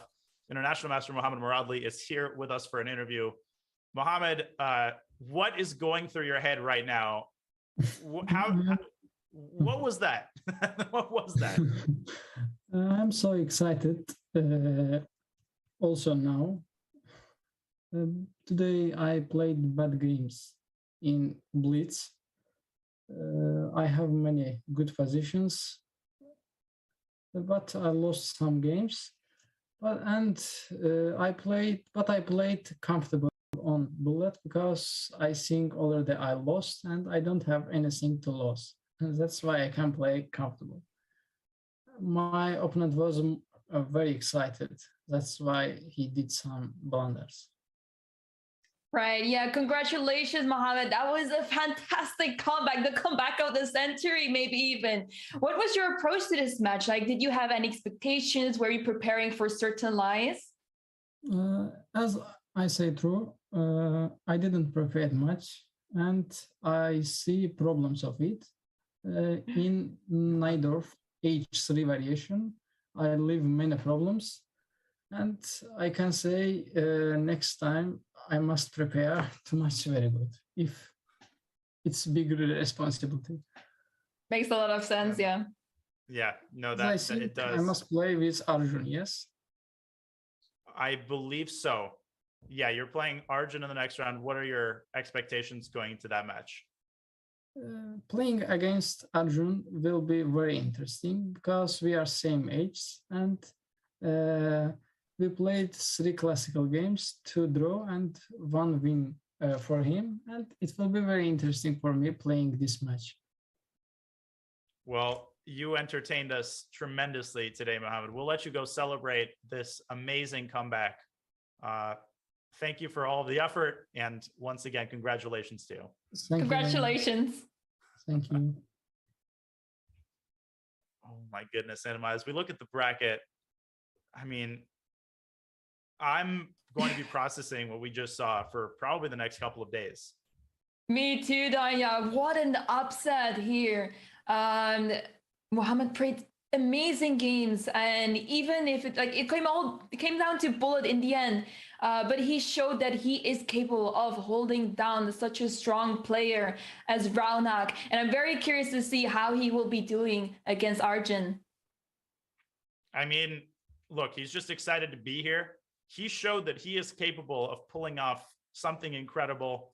He had some up and down games at the start of the match. He himself admitted that he wasn't too happy with his game quality or his preparation, but he can learn from his mistakes and he gets to play another match. So that was absolutely unbelievable. And this is honestly why we watch the JSCC. This is why we hold these tournaments, because the effort that everybody puts in is so intense that it produces these kinds of segments, Anna-Maya. And you won't have to wait long for the next JSCC matchup, because we have Brandon Jacobson against the Wonder Liang coming your way very soon. I think coming your way this coming Monday, May the 2nd at 9 a.m. Pacific, noon Eastern. Anna-Maya, Oh my God, we've got more matches like this. We got more matches. We may not have another tense tiebreaker, but you never know, because even you can even have one of the big favorites playing against one of the players that qualified through this event, having playing them against each other in a tiebreak. So you never know what is going to happen, and I'm really looking forward to this next match between Brandon Jacobson and the one Liang. I am as well. And unfortunately, it has come time to wrap this incredible match up. But this was the most entertainment I've probably had in months, and I'm not even exaggerating. And I hope I speak for many of us. So I'd like to thank everybody who made this production possible, starting with everybody in the chat on Twitch and YouTube. Of course, SIG, our sponsors, our producer, Matt, for another flawless broadcast, and to you, NMI. It's always a pleasure to commentate with you. Nobody I would rather watch these things unfold with. Likewise, Zaya. Thank you so much for the kind words. Thank you so much to everyone in the chat for watching us. Thank you so much for Matt for helping us out wherever we need anything. And thank you so much to everyone for all the support. It was a fantastic match, and I'm very happy to have been hosting this together with you, Daya. Me too. And with that being said, for everybody in the chat, our producer Matt, our entire team at chess.com, Grandmaster Daniel Naroditsky, and FM Anna Maya Kazarian saying goodbye from the Junior Speed Chess Championship presented by SIG. See you next time. Classified trading is a game really that you're playing with competitors and basically every market participant in the world. My path, I came in as a poker player, but I think that the main thing that everybody has in common is a sense of competitiveness and interest in gaming and strategy in general. Yes, you can actually use gaming skills for your career and for something to do on a day-to-day basis.